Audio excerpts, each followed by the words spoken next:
ఓం శ్రీ సద్గురు పరమాత్మనే నమః. ఓం శ్రీకృష్ణ పరబ్రహ్మణే నమః.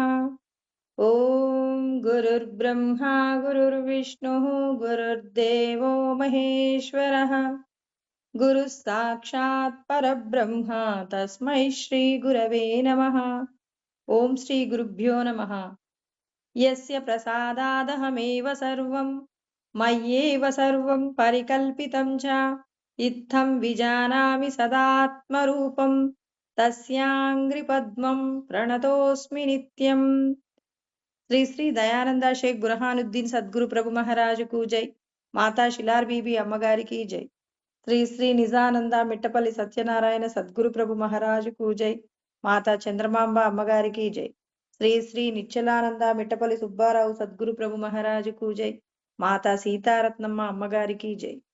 జై అచల సద్గురు ప్రభు మహారాజుకు జై. జై గురుదేవ. అందరికీ నమస్కారం అండి.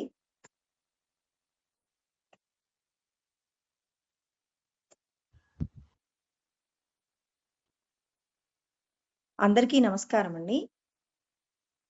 ఈరోజు మనం భగవద్గీత యందు ప్రథమ అధ్యాయము అర్జున విషాద యోగము. భగవంతుడు ప్రతి ఒక్కరికి తెలియజేస్తూ ఉన్నారు, నీ లోపట సచ్చిదానంద స్వరూపమైనటువంటి పరమాత్మ ఉన్నారు అనేటటువంటి సత్యాన్ని ప్రతి ఒక్కరూ కూడా గ్రహించవలసి ఉంటుంది. నీ లోపట పరమాత్మ యొక్క శక్తి నిక్షిప్తమై ఉన్నది అనే సత్యాన్ని ఎవరైతే విస్మరిస్తారో వాళ్ళందరూ కూడా దేహ సంబంధమైనటువంటి సౌఖ్యాల కోసం అని చెప్పేసి అధర్మంతో కూడినటువంటి కార్యాలను చేస్తారు.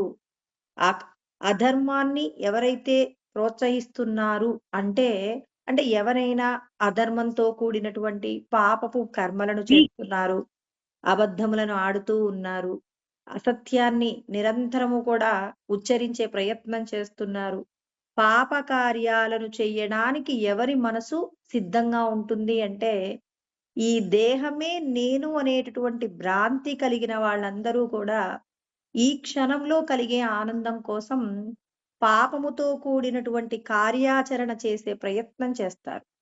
అందుకే నీవెవరో నువ్వు తెలుసుకొని ఉన్నావనుకోండి, అంటే చతుర్విధ పురుషార్థములలో మోక్షము గురించినటువంటి అవగాహన నీకున్నట్లయితే నువ్వు చేసేటటువంటి ప్రతి కర్మ కూడా భగవంతుణ్ణి చేరటానికి కావలసిన విధంగా సత్యంతో కూడినటువంటి ధర్మాచరణ చేస్తావు. సత్యంతో కూడిన ధర్మము ఎవరైతే అవలంబించాలనుకుంటారో వాళ్ళందరూ కూడా వాళ్ళు చేసేటటువంటి ప్రతి పనిని కూడా విచారణ చేస్తూ ఉంటారండి. అంటే పరిశీలన చేస్తూ ఉంటారు. వివేకంతో కూడినటువంటి కార్యాచరణ చెయ్యడం కోసం అనునిత్యం భగవంతుడు శాస్త్రమునందు ఏ విషయాలను చెప్పారు, శాస్త్రమునందు చెప్పబడిన ప్రతి సత్యాన్ని తెలుసుకుంటారు. తెలుసుకున్నటువంటి ప్రతి విషయాన్ని కూడా ఆచరణలో పెట్టుకునే ప్రయత్నం చేస్తారు. ఎందుకంటే కృష్ణ పరమాత్మ చెప్పారు, శాస్త్రం ప్రమాణం తే కార్య అకార్య వ్యవస్థితో జ్ఞాత్వా శాస్త్ర విధానోక్తం కర్మ కర్తుమిహార్హసి. అంటే మనందరికీ భగవంతుడు కొన్ని అర్హతలు నిర్ణయించారండి. ఏంటి? నేను జీవించడానికి ఏ విధమైనటువంటి విధి విధానాలను పాటించాలి. ఒక టీవీ కొనుక్కున్నామనుకోండి, మరి టీవీకి సంబంధించిన మాన్యువల్ ఇస్తారండి. ఒక టీవీని ఆపరేట్ చేయాలి అంటే మనకి ఇష్టం వచ్చినట్టుగా మనం ఆప్షన్స్ వాడటానికి వీల్లేదు. వాడిచ్చినటువంటి మాన్యువల్ మనకి సరిగా అర్థం కాకపోయినా, పక్కింటికి వెళ్ళైనా మనం ఏం చేస్తాం? ఆ మాన్యువల్‌ని బాగా అర్థం చేసుకొని దాని ప్రకారంగా మనం టీవీని ఆపరేట్ చేసుకుంటాం. ఎందుకంటే టీవీని 50,000 రూపాయలు ఖర్చు పెట్టి మన ఇంటికి తెచ్చుకున్నాం.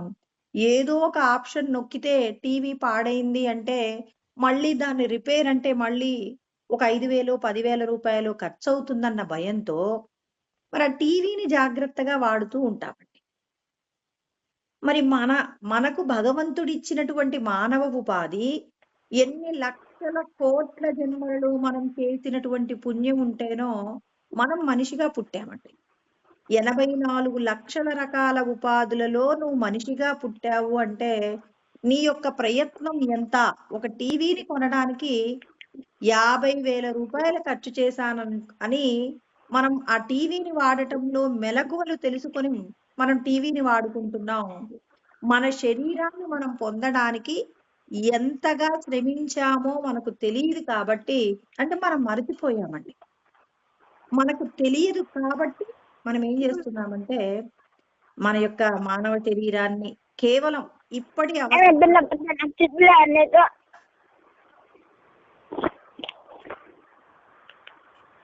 ఇప్పటి అవసరాల కోసం అని చెప్పేసి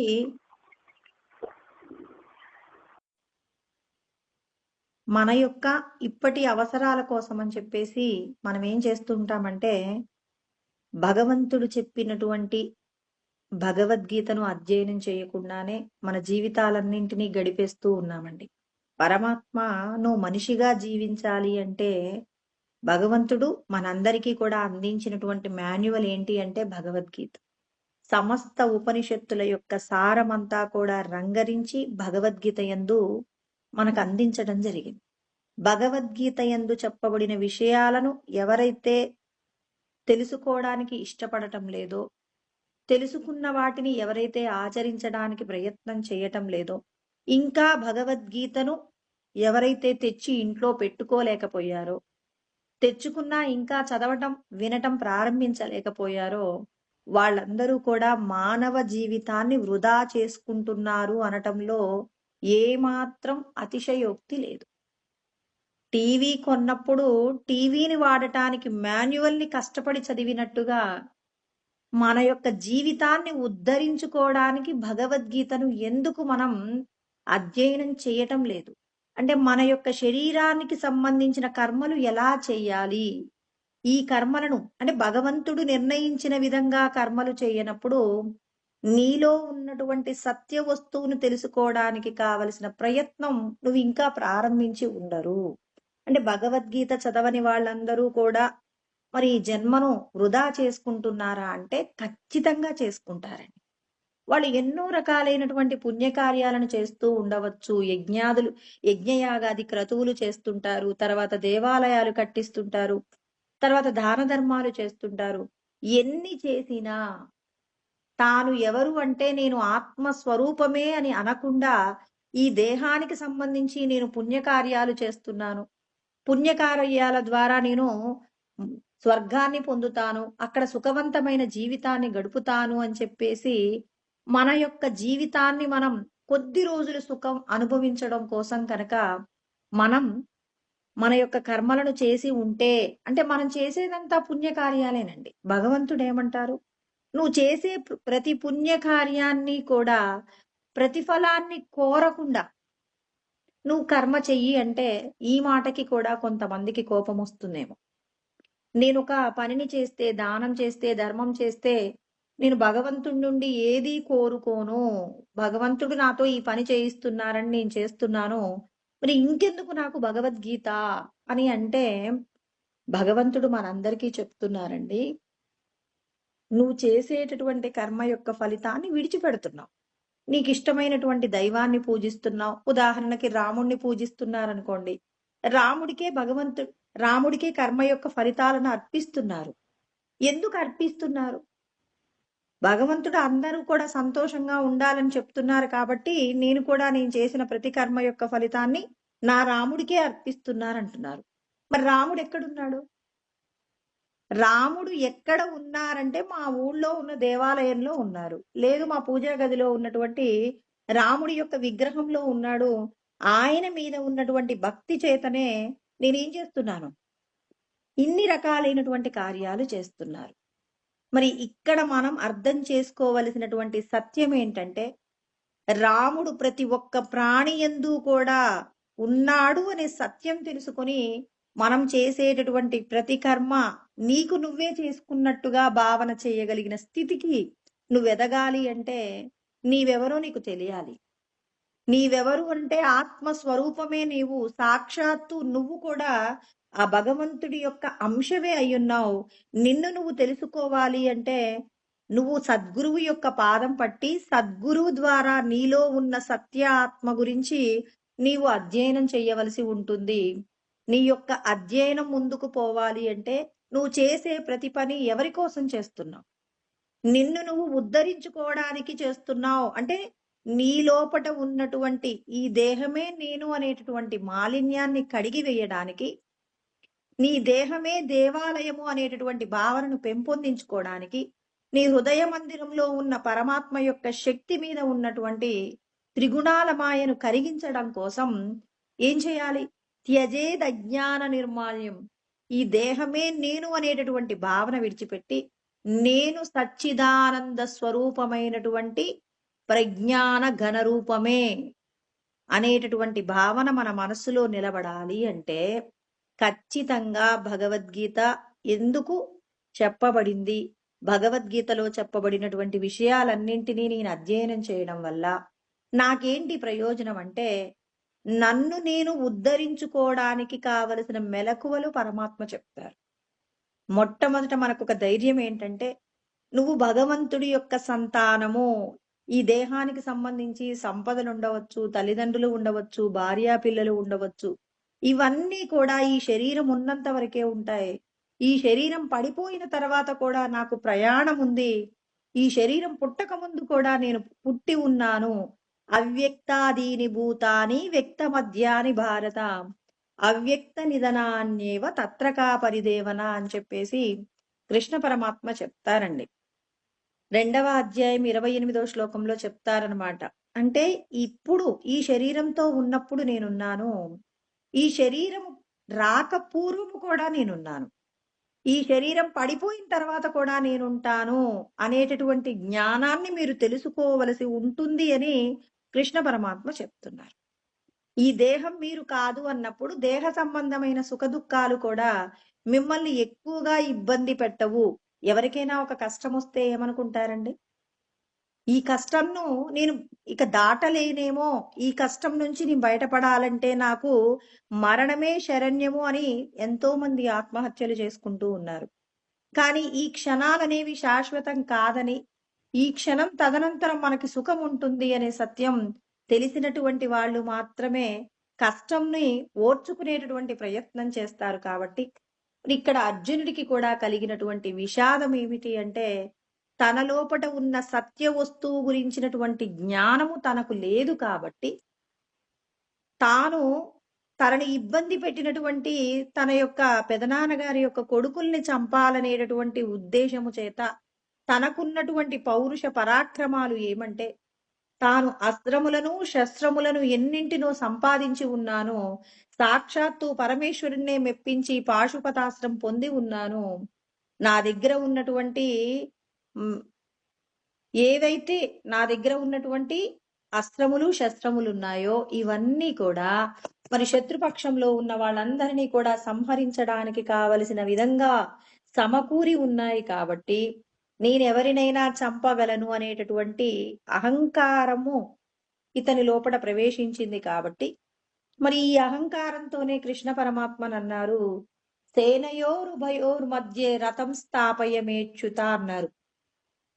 మీరు నాకేం చేస్తారు అంటే 2 సేనల మధ్య కూడా ఈ రథాన్ని నిలబెట్టండి అని. అలా నిలబెట్టమని అనేటప్పుడు ఏమన్నాడు? యావదేతాన్ నిరీక్షేహం యోద్ధు కామానవస్థితాన్ అన్నారు. నాతో యుద్ధం చేయాలనుకునే వాళ్ళందరినీ కూడా ఒకసారి నేను చూడాలనుకుంటున్నాను. నేను ఎంత మేరలో నేను వాళ్ళని చూడగలనో అలా అంత దగ్గరగా నన్ను ఇరుపక్షాల మధ్యలో నిలబెట్టండి అని చెప్పేసి అర్జునుడు కృష్ణ పరమాత్మని అడగటం జరుగుతుంది. దుర్బుద్ధి కలిగినటువంటి దుర్యోధనుడికి ఎవరెవరు సహాయం చేద్దామనుకుంటున్నారో వాళ్ళందరినీ చూసి వాళ్ళందరినీ చంపడానికి కావలసినటువంటి ఆ వ్యూహాన్ని నేను రచన చేసుకుంటాను, ఒకసారి మీరు నన్ను ఏం చేస్తారు అంటే వాళ్ళ దగ్గరికి తీసుకువెళ్ళండి అని చెప్పేసి మరి రథసారథిగా ఉన్నటువంటి కృష్ణ పరమాత్మని ఆజ్ఞాపిస్తాడు. ఎందుకంటే రథసారథికి మరి ఆ యుద్ధాన్ని చేసేటటువంటి యుద్ధ వీరుడు ఖచ్చితంగా ఆజ్ఞాపన చేయడం జరుగుతుంది కదా. చేశాడనమాట. చేయగానే సర్వాంతర్యామి అయినటువంటి కృష్ణ పరమాత్మ ఏం చేశారు అంటే ఏ విధమైనటువంటి పరిస్థితి కలిగితే ఒక వ్యక్తి దుఃఖపడతాడో భూత భవిష్యత్ వర్తమాన కాలములను గురించినటువంటి కాలమును సృష్టించినటువంటి సృష్టికర్త. అంటే మనం భవిష్యత్తులో ఏం చేయబోతాం, భూతకాలంలో ఏం చేసి ఉన్నాం, వర్తమానంలో నువ్వు ఎలా ప్రవర్తిస్తావు, ఇటువంటి జ్ఞానము కలిగినటువంటి వ్యక్తి ఎవరు అంటే కృష్ణ పరమాత్మ. త్రికాల వేది అంటారు. వేదాహం సమతీతాని వర్తమానాని చార్జున తాన్యహం వేద సర్వాణి నత్వం వేత్త పరంతపాని 7వ అధ్యాయంలో 26వ శ్లోకంలో కృష్ణ పరమాత్మ అంటారు, నాకు భూతకాలము భవిష్యత్తు వర్తమానం అంతా తెలుసు అర్జున, నీకు తెలీదు. ఎందుకు అంటే నువ్వు ఈ దేహమే నేను అనేటటువంటి భ్రాంతిలో ఉన్నావు. అంటే మనందరికీ కృష్ణ పరమాత్మ చెప్తున్నారు, మీ అందరికీ కూడా గతం గురించినటువంటి ఆలోచన, భవిష్యత్తు గురించిన ఆలోచన మీరు ఎప్పుడు దేహ సంబంధమైన విషయాల గురించే చేస్తుంటారు తప్ప. అంటే గతము అంటే మీరేమనుకుంటారు, మీరు ఇప్పుడున్న వయసు కంటే ముందు మీరు ఏ కర్మలు చేశారు, ఎక్కడున్నారు అని. భవిష్యత్తులో ఏం జరగబోతుంది అంటే దేహము ఉన్నప్పుడే, దేహము పుట్టినప్పటి నుంచి మరణించేంత వరకు ఉన్నటువంటి సమయంలో భూత భవిష్యత్ వర్తమానాలు మీరు చూస్తారు. మీరు ఈ శరీరం రాక పూర్వము, శరీరంతో ఉన్నప్పుడు, శరీరం తదనంతరం. అంటే ఇక్కడ మీరు ఈ శరీరాన్ని పొందడానికి పూర్వజన్మలలో ఏ కర్మలు చేస్తే ఈ శరీరాన్ని పొందారు, ఇవాళ మీకున్నటువంటి బంధువులు, సంపదలు, మీకున్న తదితరమైనటువంటి సమస్త విషయాలు. ఇక మీరు ఇవాళ చేసినటువంటి కర్మ మీ భవిష్యత్తు, అంటే మీరు దేహాన్ని విడిచిపెట్టిన తర్వాత మీరు అనుభవించబోయేటటువంటి కర్మలు, మీరు ఎత్తబోయేటటువంటి జన్మలు, మీరు పొందేటటువంటి ఉత్తర లోకాలు ఎలా ఉంటాయి అనేటటువంటి జ్ఞానము నాకు తెలుసు, మీకు తెలియదు. నేనేమో త్రిగుణాలను దాటి ఉన్నాను, మీరేమో త్రిగుణాల యొక్క మాయలో పడి ఉన్నారు. కాబట్టి మీ అందరికీ కూడా మరి మీ గురించిన జ్ఞానం మీకు లేదు. ఎందుకు లేదండి, మాకుంది అంటాం. ఏముంది మనకి? దేహ సంబంధమైన జ్ఞానము తప్ప ఈ దేహములో ఉన్నటువంటి దేహిగా ఉన్నటువంటి పరబ్రహ్మము గురించి మనకు తెలియనే తెలియదు. నీవెవరు అంటే ఈ దేహానికి సంబంధించిన విషయాల గురించి మాట్లాడతాం తప్ప మరి దైవం గురించి మాట్లాడగలిగినటువంటి శక్తి సామర్థ్యాలు ఉన్నటువంటి వారిని జీవన్ముక్తులు అంటారు. ఇవాళ మనకు అటువంటి జ్ఞానము లేకపోవడం వల్ల మనందరినీ కూడా కృష్ణ పరమాత్మ మిమ్మల్ని మీరు తెలుసుకోండి అంటున్నారు. ఇక్కడ అర్జునుడికి కూడా అదే పరిస్థితి కలిగిందండి. అర్జునుడు ఏమంటున్నారు, నేను ఏదైనా సాధించగలను అంటున్నారు. ఏదైనా సాధించాలి అంటే నీకు ముందుగా దేని మీద కూడా మమత్వం ఉండకూడదు. మమకారం అనేది మీ లోపట ఉంటే మాత్రం మిమ్మల్ని మీరు తెలుసుకోలేరు. మిమ్మల్ని మీరు తెలుసుకోలేకపోవడానికి కారణం ఏమిటి అంటే వీళ్ళు నా వాళ్ళని, వీళ్ళు శత్రువులని చూస్తూ ఉన్నారు. ఇప్పుడు ఆయన ఎవరిని చంపడం కోసం వచ్చారు? అర్జునుడు శత్రుపక్షంలో ఉన్నటువంటి వాళ్ళందరినీ చంపాలనేటటువంటి ప్రయత్నంగా యుద్ధ భూమికి వచ్చారు. యుద్ధ భూమిలో తానేమనుకుంటున్నాడు, తన శత్రువులందరినీ సంహరించి తాను రాజ్యాన్ని పొందాలనేటటువంటి కాంక్ష. భగవంతుడు అంటారు, మీకు సంపదలు కలగడం కోసమని చెప్పేసి మీరు దేహ సంబంధమైన విషయాల కోసమే మీరు యుద్ధాలు చేసుకుంటానంటే నేను అంగీకరించను అంటారు పరమాత్మ. అంతే కదండి. ఇక్కడ అర్జునుడు ఏమన్నారు, మా యొక్క రాజ్యాన్ని ఆక్రమించుకుని మమ్మల్ని అందరినీ ఇబ్బంది పెడుతున్నటువంటి, మమ్మల్ని ఎన్నో రకాలైనటువంటి విధాలుగా చంపే ప్రయత్నం చేశారు కౌరవులు. ఎన్ని రకాల ప్రయత్నములు చేసినా మేము ఓర్చుకున్నాం. చివరికి మా రాజ్యాన్ని ఆక్రమించి మమ్మల్ని అడవులలోకి పంపించారు, అజ్ఞాతవాసం చేయించారు. ఇన్నింటినీ కూడా ఓర్చుకున్నాం. మాకు 5 ఊర్లు ఇవ్వమని అడిగాం. మాకు సగరాజ్యం రావలసి ఉంటే సగరాజ్యం ఇవ్వను అంటే 5 ఊర్లు అడిగాం. 5 ఊర్లు కాదు కదా, గుండు గుండు సూది మోపినంత ప్రదేశం కూడా ఇవ్వను అన్నారు. అంతటి అహంకారము తనకు పనికిరాదు. అంటే మేమేమీ మాట్లాడటం లేదు అంటే అది మా చేతగాని యొక్క తనం అనుకుంటున్నారు. అలా కాదు, మేము ఇవాళ యుద్ధం చేయగలము, వాళ్ళని గెలవగలము అని చెప్పేసి, అంటే కేవలం దేహ సంబంధమైనటువంటి ప్రయోజనాలను కాంక్షిస్తూ ఇక్కడ అర్జునుడు యుద్ధం చేయడం కోసం నిలబడ్డాడు. కృష్ణ పరమాత్మ కూడా దేహ సంబంధమైన ప్రయోజనాల కోసమే నువ్వు యుద్ధం చేస్తానంటున్నావు కదా. మరి అంటే ఇక్కడ కావలసింది ఏంటంటే ధర్మాన్ని నిలబెట్టడం కోసం అనేటటువంటి జ్ఞానాన్ని ఇతనికి తన మీద ఉన్నటువంటి మాయ చేత అతను మరిచిపోయాడండి. ధర్మాన్ని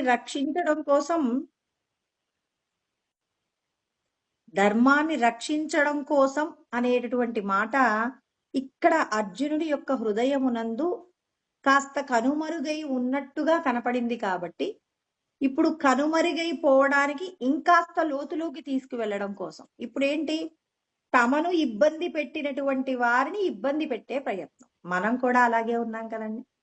మనల్ని ఎవరైనా మనల్ని అనకూడనటువంటి మాటలు అన్నారనుకోండి, అప్పుడు మనం ఏం చేస్తాం, వాళ్ళకి కూడా వాళ్ళు 4 అంటే కనీసం మనం 2 మాటలైనా అంటాం. ఎందుకంటున్నాం, వాళ్ళు మాటల చేత మనల్ని ఇబ్బంది పెట్టారు కాబట్టి మనం కూడా మాటల చేత వాళ్ళని ఇబ్బంది పెట్టే ప్రయత్నం చేస్తున్నాం. కానీ మనం చేసేటటువంటి ప్రతి కర్మకు కూడా కారణం ఉంటుంది అనే సత్యం మనం మరచిపోయాం. ఈశ్వరుడు ఏం చేస్తున్నారు, మనం చేసినటువంటి ప్రతి కర్మకు సంబంధించి కారణం ఒకటి ఉంటుంది. మీరు పూర్వజన్మలలో తెలిసో తెలియకో చేసినటువంటి కర్మలే మిమ్మల్ని ఈ రోజున కొంతమంది గౌరవిస్తున్నారు, కొంతమంది ఏం చేస్తున్నారు, మిమ్మల్ని శత్రువులుగా చూస్తున్నారు. ఇలా చూడటానికి కారణం ఏమైంది అంటే మీరు చేసిన కర్మల యొక్క ఫలితమే ఇవాళ మీకు శత్రువులు, స్నేహితులు. ఈ సత్యం గుర్తుపెట్టుకోవాలి.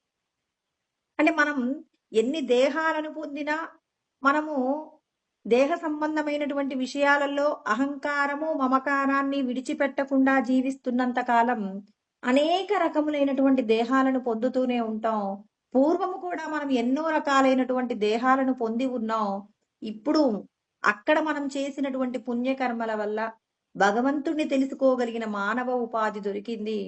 ఆ ఉపాధి దొరికిన వాళ్ళందరూ భగవంతుడు చెప్పిన సత్యాలు తెలుసుకోగలుగుతున్నారా అంటే వాళ్ళు ఇంకా త్రిగుణాల యొక్క మాయలోనే జీవిస్తున్నారు. కాబట్టి పరమాత్మ చెప్పినటువంటి సత్యాన్ని అర్థం చేసుకోవడానికి కావలసినటువంటి పరిణితి వాళ్ళకి ఇంకా రాలేదు. కాబట్టి వాళ్ళు ఇంకా సంసారం అనేటటువంటి సాగరంలో చుట్టూ ఉన్న వాళ్ళని పోల్చుకుంటూ వాళ్ళందరికంటే గొప్పగా ఉండాలనేటటువంటి తాపత్రయం చేత ధర్మ అధర్మ వ్యవస్థ గురించిన ఆలోచన లేక నచ్చినట్టుగా జీవిస్తారు.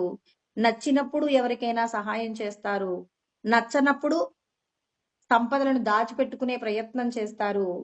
మరణించేటప్పుడు దేహాన్ని విడిచిపెట్టి ఉత్త చేతులతో వెళ్ళిపోతూ ఉన్నారు. వాళ్లకు కలిగిన పరిస్థితి కంటే కూడా ఇవాళ మనకు కలిగినటువంటి మెరుగైన స్థితి ఏంటి అంటే నీ లోపల భగవంతుడున్నారని, విశ్వమంతటా కూడా ఈశ్వరుడి యొక్క శక్తియే నిక్షిప్తమై ఉందని, అంతటా ఉన్నటువంటి బ్రహ్మమును తెలుసుకోవడానికి భగవంతుడు చెప్పినటువంటి ధర్మాన్ని ఆచరించడానికే మనం భూమి మీద ఉన్నాం. కానీ అధర్మంతో కూడినటువంటి కార్యాచరణ ఎప్పటికీ కూడా మనల్ని మనం గట్టెక్కించుకోవడానికి కావలసినటువంటి స్థితి కలగదు అనే సత్యం ఎవరైతే తెలుసుకుంటారో, తెలుసుకున్నటువంటి వారు పరబ్రహ్మమును పొందుతారు. తెలియనటువంటి వాళ్ళు ఇంకా అజ్ఞానంతోనే ఉంటారు. ఇక్కడ అర్జునుడు కూడా ఏం చేస్తున్నారంటే దేహ సంబంధమైనటువంటి పగ ప్రతీకారాన్ని తీర్చుకోవడానికి ప్రయత్నం చేస్తున్నారు. పరమాత్మ యొక్క లక్ష్యం అది కాదండి. పరమాత్మ ఇక్కడ ఏం ఆలోచిస్తున్నారు, ఈ లోకంలో అధర్మపరులైన వాళ్ళందరినీ కూడా ధర్మపరుడైనటువంటి అర్జునుడి చేత సంహరణ చేయిద్దామని చెప్పేసి అనుకున్నా. ఎందుకు అంటే ఈ దేహమే నేను అనే భావన ఉన్నప్పుడు దేహ సంబంధమైనటువంటి విషయాలు మనల్ని ప్రభావితం చేస్తూ ఉంటాయి. ఈ దేహము నేను కాదు, ఆత్మను అనేటటువంటి జ్ఞానముతో కూడి కర్మ చేసినప్పుడు మరి ధర్మ రక్షణ కోసం తన వంతుగా తానేం చేయాలో తన యొక్క కర్తవ్యం యొక్క నిర్వహణ అనేది ఒక రకంగా ఉంటుంది. ఇప్పుడు అర్జునుడి మనసులో ఏముందండి, నన్ను ఇబ్బంది పెట్టినటువంటి వాళ్ళని నేను చంపుతాను. ఈ మాట పరమాత్మకు సరిపోదు. మనందరం కూడా ఎందుకు నువ్వు దానం చేస్తున్నావంటే అందరు అంటారు, ఎందుకండి మీకున్న సంపదంతా దానం చేస్తుంటారు, ధర్మాలు చేస్తుంటారు, ఎప్పుడు ఏదో ఒక రకమైనటువంటి ఉపకారం చేస్తున్నారంటే మనం అందరం చాలా మంది అండి ఏమంటారంటే నా పిల్లలు సంతోషంగా ఉండాలి, నా పిల్లల యొక్క భవిష్యత్తుకు ఏ విధమైనటువంటి ఇబ్బంది లేకుండా ఉండాలి అంటే, నేను ఇటువంటి పుణ్యకార్యాలు చెయ్యవలసి ఉంటుంది అని చెప్పి, మనం తాత్కాలికమైనటువంటి దేహ సంబంధమైన ప్రయోజనాలను కోరుకుంటాం. అంతే కదండీ! దేహ సంబంధమైనటువంటి ప్రయోజనాల కోసమే మనం జీవిస్తున్నాము కానీ, నువ్వు భూమి మీదకి రావడానికి కారణమైనటువంటి నీ యొక్క పుట్టుక గురించి మాత్రం నువ్వు ఆలోచన చేయటం లేదు. అంటే కేవలం ఎంతసేపు నేనొక శుభకార్యం చేశాను, నేను కొంతమందికి దానం చేశాను, కొన్ని మంచి పనులు చేశాను, నా పిల్లవాడికి మంచి సంబంధం దొరుకుతుంది. లేకపోతే నా కూతురికి ఉద్యోగం వస్తుంది. లేకపోతే నా పిల్లకి ఎన్నో సంవత్సరాల నుంచి పిల్లలు కలగటం లేదు. ఇప్పుడు ఆ అమ్మాయికి సంతానం కలుగుతుంది. నేను చేసిన పుణ్యం నా పిల్లలకి రాకుండా పోతుందా? నా పిల్లలు సంతోషంగా ఉండాలని ఎంతసేపు ప్రేయస్సు గురించి ఆలోచిస్తున్నారు కానీ, నీ యొక్క శ్రేయస్సు కోసం నువ్వు ఆలోచిస్తున్నావా? నీ యొక్క శ్రేయస్సు కోసం నువ్వు చేసేటటువంటి ప్రయత్నం నీ పిల్లల యొక్క భవిష్యత్తును కూడా సుందరముగా తీర్చిదిద్దుతుంది. ముందు నువ్వెవరో తెలుసుకో. నువ్వు నీ యొక్క శ్రేయస్సు కోసం ఏ విధమైన కర్మలు చెయ్యాలో తెలుసుకో. అటువంటి జ్ఞానము గనక నీకున్నప్పుడు నువ్వు నీ లోపట ఉన్న సత్య వస్తువు కోసం ప్రయత్నం చేస్తుంటే, దేహ సంబంధమైనటువంటి పోషణను నేను చూసుకుంటానని కృష్ణ పరమాత్మ మనందరికీ చెప్తున్నారండి. అనన్యాశ్చింతయంతో మాం ఏ జనాః పర్యుపాసతే తేషాం నిత్యాభియుక్తానాం యోగక్షేమం వహామ్యహం అంటారు 9వ అధ్యాయం 22వ శ్లోకంలో కృష్ణ పరమాత్మ చెప్తారు. ఎప్పుడు అంటే నిరంతరము కూడా భగవంతుడు చెప్పిన ధర్మాన్ని ఆచరిస్తూ ఎవరైతే భగవంతుడి మీద ప్రీతికరమైనటువంటి భావన కలిగి ఉంటారో, అంటే భగవంతుని యొక్క స్మరణ చేస్తూ భగవంతుడు చెప్పినటువంటి ధర్మ కార్యాన్ని చేయడం కోసం ఎవరైతే నిరంతరం ప్రయత్నం చేస్తుంటారో, అలా చేసినటువంటి వారి యొక్క దేహ సంబంధమైనటువంటి సౌఖ్యాలన్నింటినీ నేను చూసుకుంటానంటారు. ఇక్కడ ఒక మాట బాగుంటుందండి. ఏంటంటే యోగక్షేమం అంటున్నారు. నీకేం కావాలో అది ఇస్తాను. ఇవ్వడమే కాదు, ఇచ్చిన దాన్ని నిలబెట్టే ప్రయత్నం. ఇప్పుడు నా దగ్గర ఒక 10 లక్షలు ఉన్నాయనుకోండి, నేనేమనుకుంటాను, 10 లక్షలను నేను ఒకవేళ పెంచలేకపోయినా పర్వాలేదు కానీ 10 లక్షలైతే తరిగిపోకుండా ఉండే ప్రయత్నం చెయ్యాలి అని మనం అనుకుంటామా లేదా? ఎవరైనా అనుకుంటారు. ఎందుకంటే ఉన్న డబ్బులు పోతే నా యొక్క భవిష్యత్తు ఎలా ఉంటుందో అని చెప్పి దీన్ని తరిగిపోకుండా చూసుకునే ప్రయత్నం చేస్తామా చేయమా? అదే విధంగా కృష్ణ పరమాత్మ అంటున్నారు, మీకు ఎటువంటి సౌఖ్యములు కావాలో నేను చూసుకుంటాను. చూసుకోవడమే కాదు, ఇంకా మీకు ఏం చేస్తాను, దానిని నిలబెట్టే బాధ్యత నాది అని భగవంతుడు మనకు అభయాన్ని ఇస్తున్నప్పుడు ఎందుకు నువ్వు ఎప్పుడు ప్రేయస్సు గురించి ఆలోచిస్తావు? నా పిల్లలకి ఒక పని చేయగానే ఒక 100 మందికి అన్నదానం పెట్టి నా కొడుకు బాగుండాలి, నా మనవడికి పెద్ద ఉద్యోగం రావాలి, ఇటువంటి తాపత్రయం మీకెందుకండి? నిన్ను నువ్వు ఉద్ధరించుకునే ప్రయత్నంగా, నీ లోపట ఉన్న సత్య వస్తువుని తెలుసుకునే ప్రయత్నంగా భగవంతుడు చెప్పినటువంటి కార్యాచరణ ఎందుకు నువ్వు చెయ్యలేకపోతున్నావంటే, నీ గురించినటువంటి ఆలోచన నువ్వు చెయ్యట్లేదు. నీవెవరు అనేటటువంటి విషయాన్ని నువ్వు ఎప్పుడు గుర్తు పెట్టుకోవాలి. అందుకే అంటారు, ఏమంటారు అంటే, తద్బ్రహ్మ నిష్కలమహం నచభూత సంగహ అని శంకరాచార్యుల వారు ఒక మాట చెప్తారు. నేను నిష్కలంకమైనటువంటి, కలంకము లేనటువంటి పరబ్రహ్మమునే నేను కాని పంచభూతములతో కూడినటువంటి ఈ దేహ సముదాయము నేను కాదు అని మనము నిలబడగలిగినప్పుడు మనం చేసేటటువంటి కార్యాచరణ భగవంతుడి కోసమే చేస్తాం. కానీ నా కుటుంబం యొక్క క్షేమము అంటే, ఇంకా నా కుటుంబము క్షేమము అంటున్నారంటే మీకు ఇంకా భగవంతుడి యొక్క అస్తిత్వం అర్థం కాలేదు. ఇంకా నేను వేరు, నా కుటుంబం వేరు, ఈ లోకం వేరు అంటున్నారంటే ఇంకా మీరు పూర్ణమైనటువంటి భగవంతుడి యొక్క జ్ఞానాన్ని తెలుసుకొని లేరు. తెలుసుకున్న అనుభవపూర్వకంగా మీకు చూడటం రావట్లేదు అనే విషయం ప్రతి ఒక్కరూ గుర్తించవలసి ఉంటుంది. ఏ కార్యము చేసినా పరులకు ఉపకారము జరిగే నిమిత్తంగానే కార్యం జరగాలి.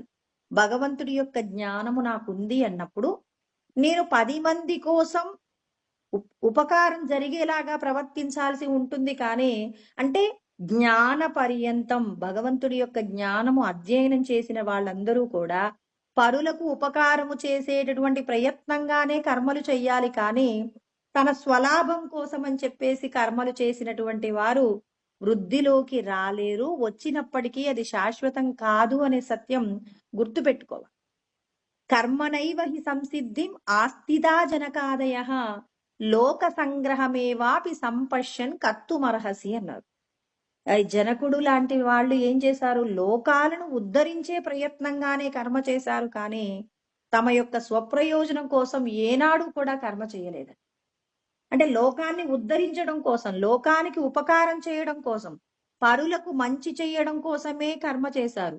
ఆ కర్మ నా కుటుంబాన్ని రక్షిస్తుందని కాదు, భగవంతుడు నాకు అప్పజెప్పినటువంటి బాధ్యతను నేను నిర్వర్తిస్తానే కానీ ఎవరి కోసమో నా కుటుంబం యొక్క క్షేమం కోసం నేను ఈ కార్యం చేస్తాను అని చెప్పేసి ఎవ్వరూ ఒక పుణ్య కార్యాన్ని చేయకూడదండి. భగవంతుడు నీకు అప్పజెప్పిన పనిని పూర్తి చెయ్యి.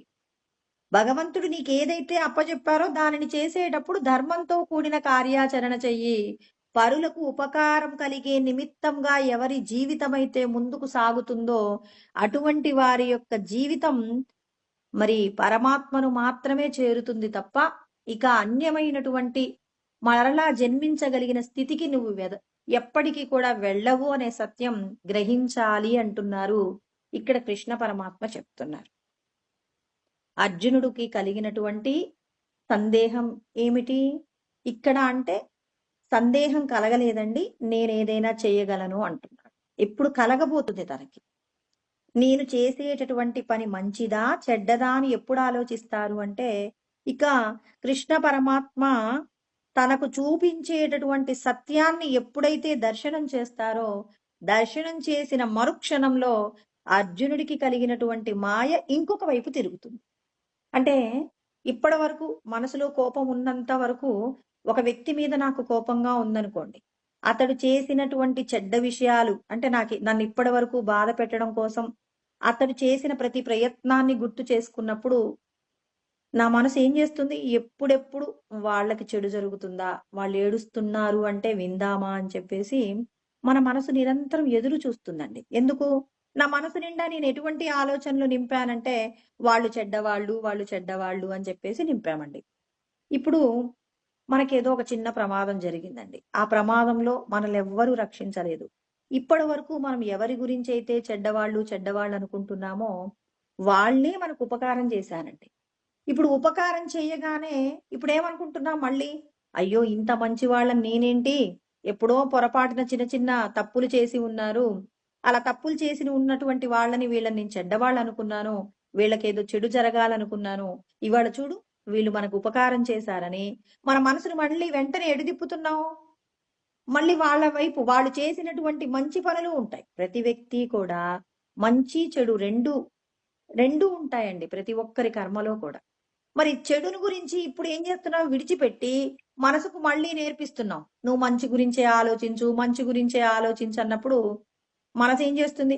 వాళ్ళు మంచివాళ్ళు. అంటే ఎప్పుడు మనసు ఏం చేస్తుంది?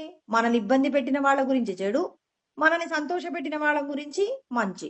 ఇలా మంచి చెడు అనేది మనకు జరిగిన ఉపకారాన్ని బట్టే నిర్ణయిస్తామా, లేకపోతే భగవంతుడి నిర్ణయించినటువంటి మరి కార్యకారణ సంబంధాన్ని బట్టి నిర్ణయిస్తారా?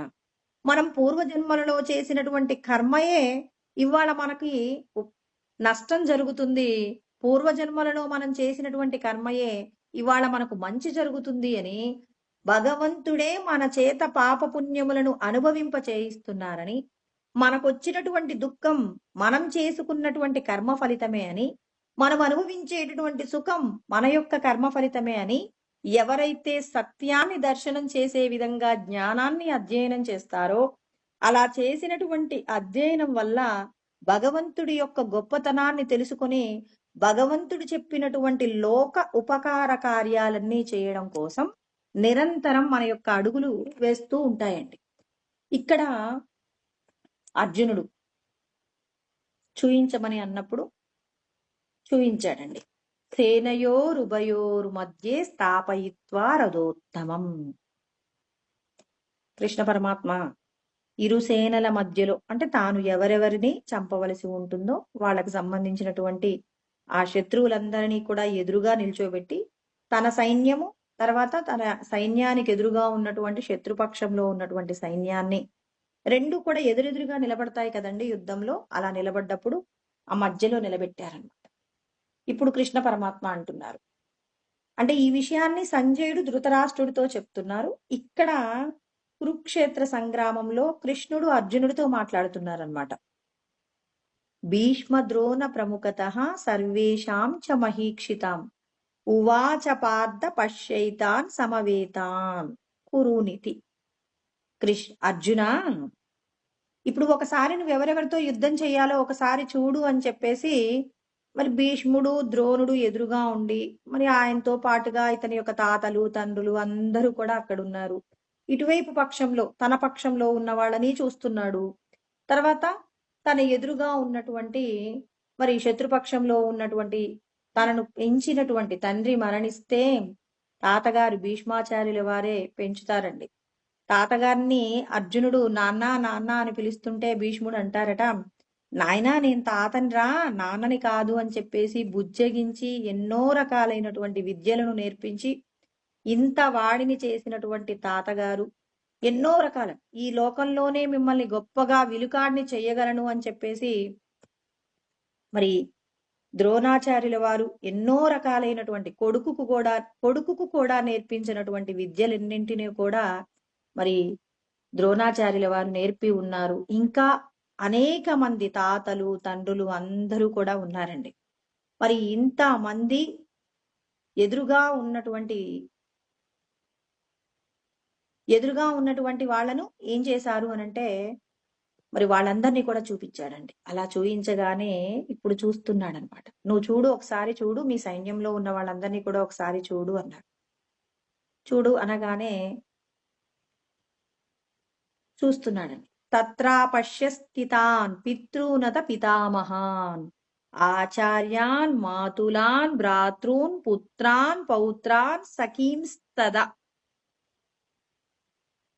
అందరినీ కూడా చూస్తున్నాడు. ఎవరెవరిని చూస్తున్నారు అంటే ఇక్కడ తత్రా పశ్య స్థితాన్ పితృనత పితామహాన్ అంటే తాతగారైనటువంటి పితామహుడైనటువంటి భీష్మాచార్యుల వారిని చూస్తూ ఉన్నారు, ద్రోణాచార్యుల వారిని చూస్తూ ఉన్నారు, అందరినీ చూస్తున్నాడండి. తన తమ్ముళ్ళని చూస్తున్నాడు, తండ్రుల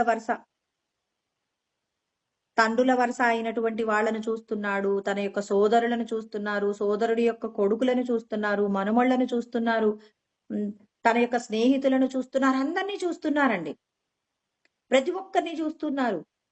శ్వశురాన్ సుహృదచ్చైవ సేనయోరుభయోరపి అంటే ఇరుపక్షాల మధ్యలో ఉన్నటువంటి వాళ్ళందరినీ కూడా చూస్తున్నారు. అంటే ఇప్పుడు మేము ఎవరెవరితో యుద్ధం చేయాలి, మా పక్షంలో ఉన్న వాళ్ళెవరు, తర్వాత ఎదురు పక్షంలో ఉన్నటువంటి వాళ్ళు ఎవరు, ఇరుపక్షాల సైన్యంలో ఉన్నటువంటి వాళ్ళందరినీ కూడా మరి ఇతను అర్జునుడు తేరిపారా చూస్తూ ఉన్నాడు. తండ్రి వరస అయినటువంటి భూరిశ్రవుడు అండి. ఇంతకు ముందు మనం కౌరవ పక్షంలో ఉన్నవాళ్ళు అన్నప్పుడు సౌమదత్తి స్తదైవచ అన్నాం. సౌమదత్తి అంటే సోమదత్తుడి యొక్క కొడుకు అనమాట. భూరిశ్రవుడు తండ్రి వరసన అవుతాడు, ఇతడు కౌరవ పక్షంలో ఉంటారనమాట. తాతగారైనటువంటి ద్రోణాచార్యుల వారు తాతగారైనటువంటి భీష్మాచార్యుల వారు, తర్వాత గురువైనటువంటి ద్రోణుడు, తర్వాత స్నేహితుడైనటువంటి ద్రోణాచార్యుల వారి యొక్క కొడుకు అశ్వత్థామ, మేనమామ అయినటువంటి ద్రుపదుడు, తర్వాత తన పెదనాన్నగారి యొక్క సంతానమైనటువంటి దుర్యోధనుడు, తర్వాత అతని యొక్క సోదరులందరినీ కూడా చూశారు. తర్వాత కొడుకు వరుస అయినటువంటి దుర్యోధనుడి యొక్క కొడుకు లక్ష్మణుడు, అతనితో ఉన్నటువంటి ఇంకా మిగిలిన సోదరులు, తర్వాత ఇంకా మనమళ్ళు కూడా ఉన్నాడు. ఇక్కడ లక్ష్మణుడు యొక్క కొడుకులు మనమళ్ళ వరుస అయినటువంటి వాళ్ళు ఉన్నారు, మేనమామలు ఉన్నారు, స్నేహితులు ఉన్నారు. అందరూ అంటే తనకు హితము కలిగించేటటువంటి వాళ్ళు. అంటే ఇక్కడ ఇరుపక్షాల గురించి మాట్లాడుతున్నారండి. తన పక్షంలో ఉన్నటువంటి వాళ్ళ గురించి వాళ్ళని చూస్తున్నాడు, తర్వాత ఎదురుగా ఉన్నటువంటి ప్రతిపక్షంలో ఉన్న వాళ్ళను కూడా చూస్తున్నారు. అంటే ఇంతమంది మేము వాళ్ళు కలిసి యుద్ధం చేసుకుంటే ఎవరు మరణిస్తారు? మా సైన్యంలో ఉన్నటువంటి వాళ్ళు మాకు బంధువులున్నారు. మా యొక్క హితము కోరుకున్నటువంటి వాళ్ళు ఉన్నారు. తర్వాత శత్రుపక్షంలో ఉన్న వాళ్ళందరూ కూడా పరాయి వాళ్ళా? ఎవరు పరాయి వాళ్ళు లేరు. మరి పరాయి వాళ్ళు కానటువంటి వాళ్ళతో నేను యుద్ధం చేయడమేంటి? అందరూ మా వాళ్ళే గదా! ఎవరు తింటే ఏంటి? ఇప్పుడు మన ఇంట్లో ఏదైనా శుభకార్యం చేస్తున్నామనుకోండి, చాలా రోజుల నుంచి మన బంధువులు ఎవరితో అయినా మనకు శత్రుత్వం ఉండి, వాళ్ళు మనం మాట్లాడుకోవట్లేదనుకోండి. అప్పుడు మన పెద్దవాళ్ళు ఏం జేస్తారు? మీరు ఎన్ని గొడవలున్నా శుభకార్యాలప్పుడు మనం అందరం కూడా సంతోషంగా ఉండవలసి ఉంటుంది. ఈ ఏవైతే మన కక్షలుంటాయో వాటన్నింటిని కూడా విడిచిపెట్టండి. శత్రుత్వాన్ని విడిచిపెట్టండి. మరి మీ బంధువులు రక్త సంబంధం చాలా గొప్పది కాబట్టి వాళ్ళని పిలవండి. వాళ్ళు మీరు కలిసి ఉంటే ఇవాళ మీరు జరపబోయేటటువంటి శుభకార్యం గొప్పగా ఉంటుంది. పిలవండి అంటే మనమందరం ఏం చేస్తాం? అప్పటి వరకు రోజు మనం వాళ్ళ గురించి చెడుగా అనుకున్నటువంటి మనం ఇప్పుడేం చేస్తామండి వెంటనే జరిగిందేదో జరిగిపోయింది. ఇక రక్త సంబంధం అన్న తర్వాత ఈ గొడవలనేవి కామనే గదా! ఏం పర్వాలేదులే పిలుద్దామని జెప్పేసి పోయి పిలుస్తామా లేదా? పిలుస్తాము. మళ్ళీ వాళ్ళు కూడా ఇన్ని రోజులు మాట్లాడకపోయినా వాళ్ళు మనల్ని పిలవడం కోసం మన ఇంటి వరకు వచ్చారు అంటే, మనం కూడా ఈ శత్రుత్వాన్ని విడిచిపెట్టాలని చెప్పేసి ఇద్దరు కూడా ఏం జేస్తారు?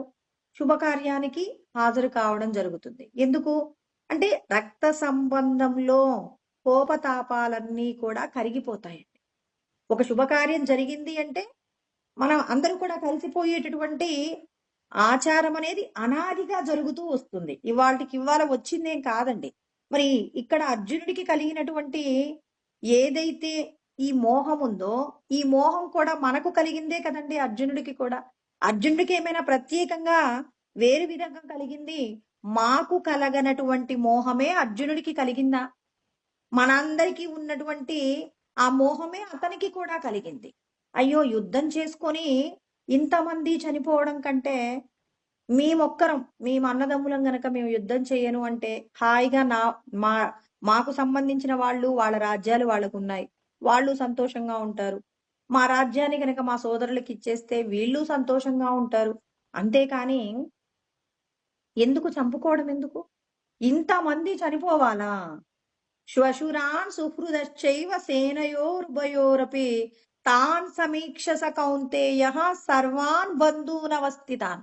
నా బంధువర్గమైనటువంటి వాళ్ళందరూ కూడా ఈ యుద్ధంలో ఉన్నారు. బయట వాళ్ళు ఇక్కడ ఆయన బయట వాళ్ళ గురించి ఆలోచించట్లేదండి. ఇప్పుడు కోటాను కోట్ల మంది జనాభా కౌరవ పక్షంలో ఉంటారండి. శత్రు సైన్యంలో చాలా మంది కోట్ల మంది జనాభా ఉంటారట. అంటే దుర్యోధనుడి యొక్క మనస్తత్వం కలిగిన వాళ్ళందరూ కూడా దుర్యోధనుడు పక్క నిలబడ్డారండి. అంటే అధర్మంగా ఇతరుల యొక్క సంపదలు అనుభవించాలి అని కోరిక ఉన్న వాళ్ళందరూ కూడా కౌరవ పక్షంలో చేరి ఉన్నారు. వాళ్ళందరి గురించి ఏం ఆలోచించట్లా. ఇక్కడ ఆయన ధర్మయుద్ధం ఎందుకు కాలేదు? కేవలం ఇతను ఆయన వేటి గురించి ఆలోచిస్తున్నారు? బంధువుల గురించి ఆలోచిస్తున్నారండి. బంధువులు బాగుండాలి, బంధువులకు కావలసిన రాజ్యం ఇచ్చేస్తే ఇప్పుడు అందరూ బాగుంటారు కదా!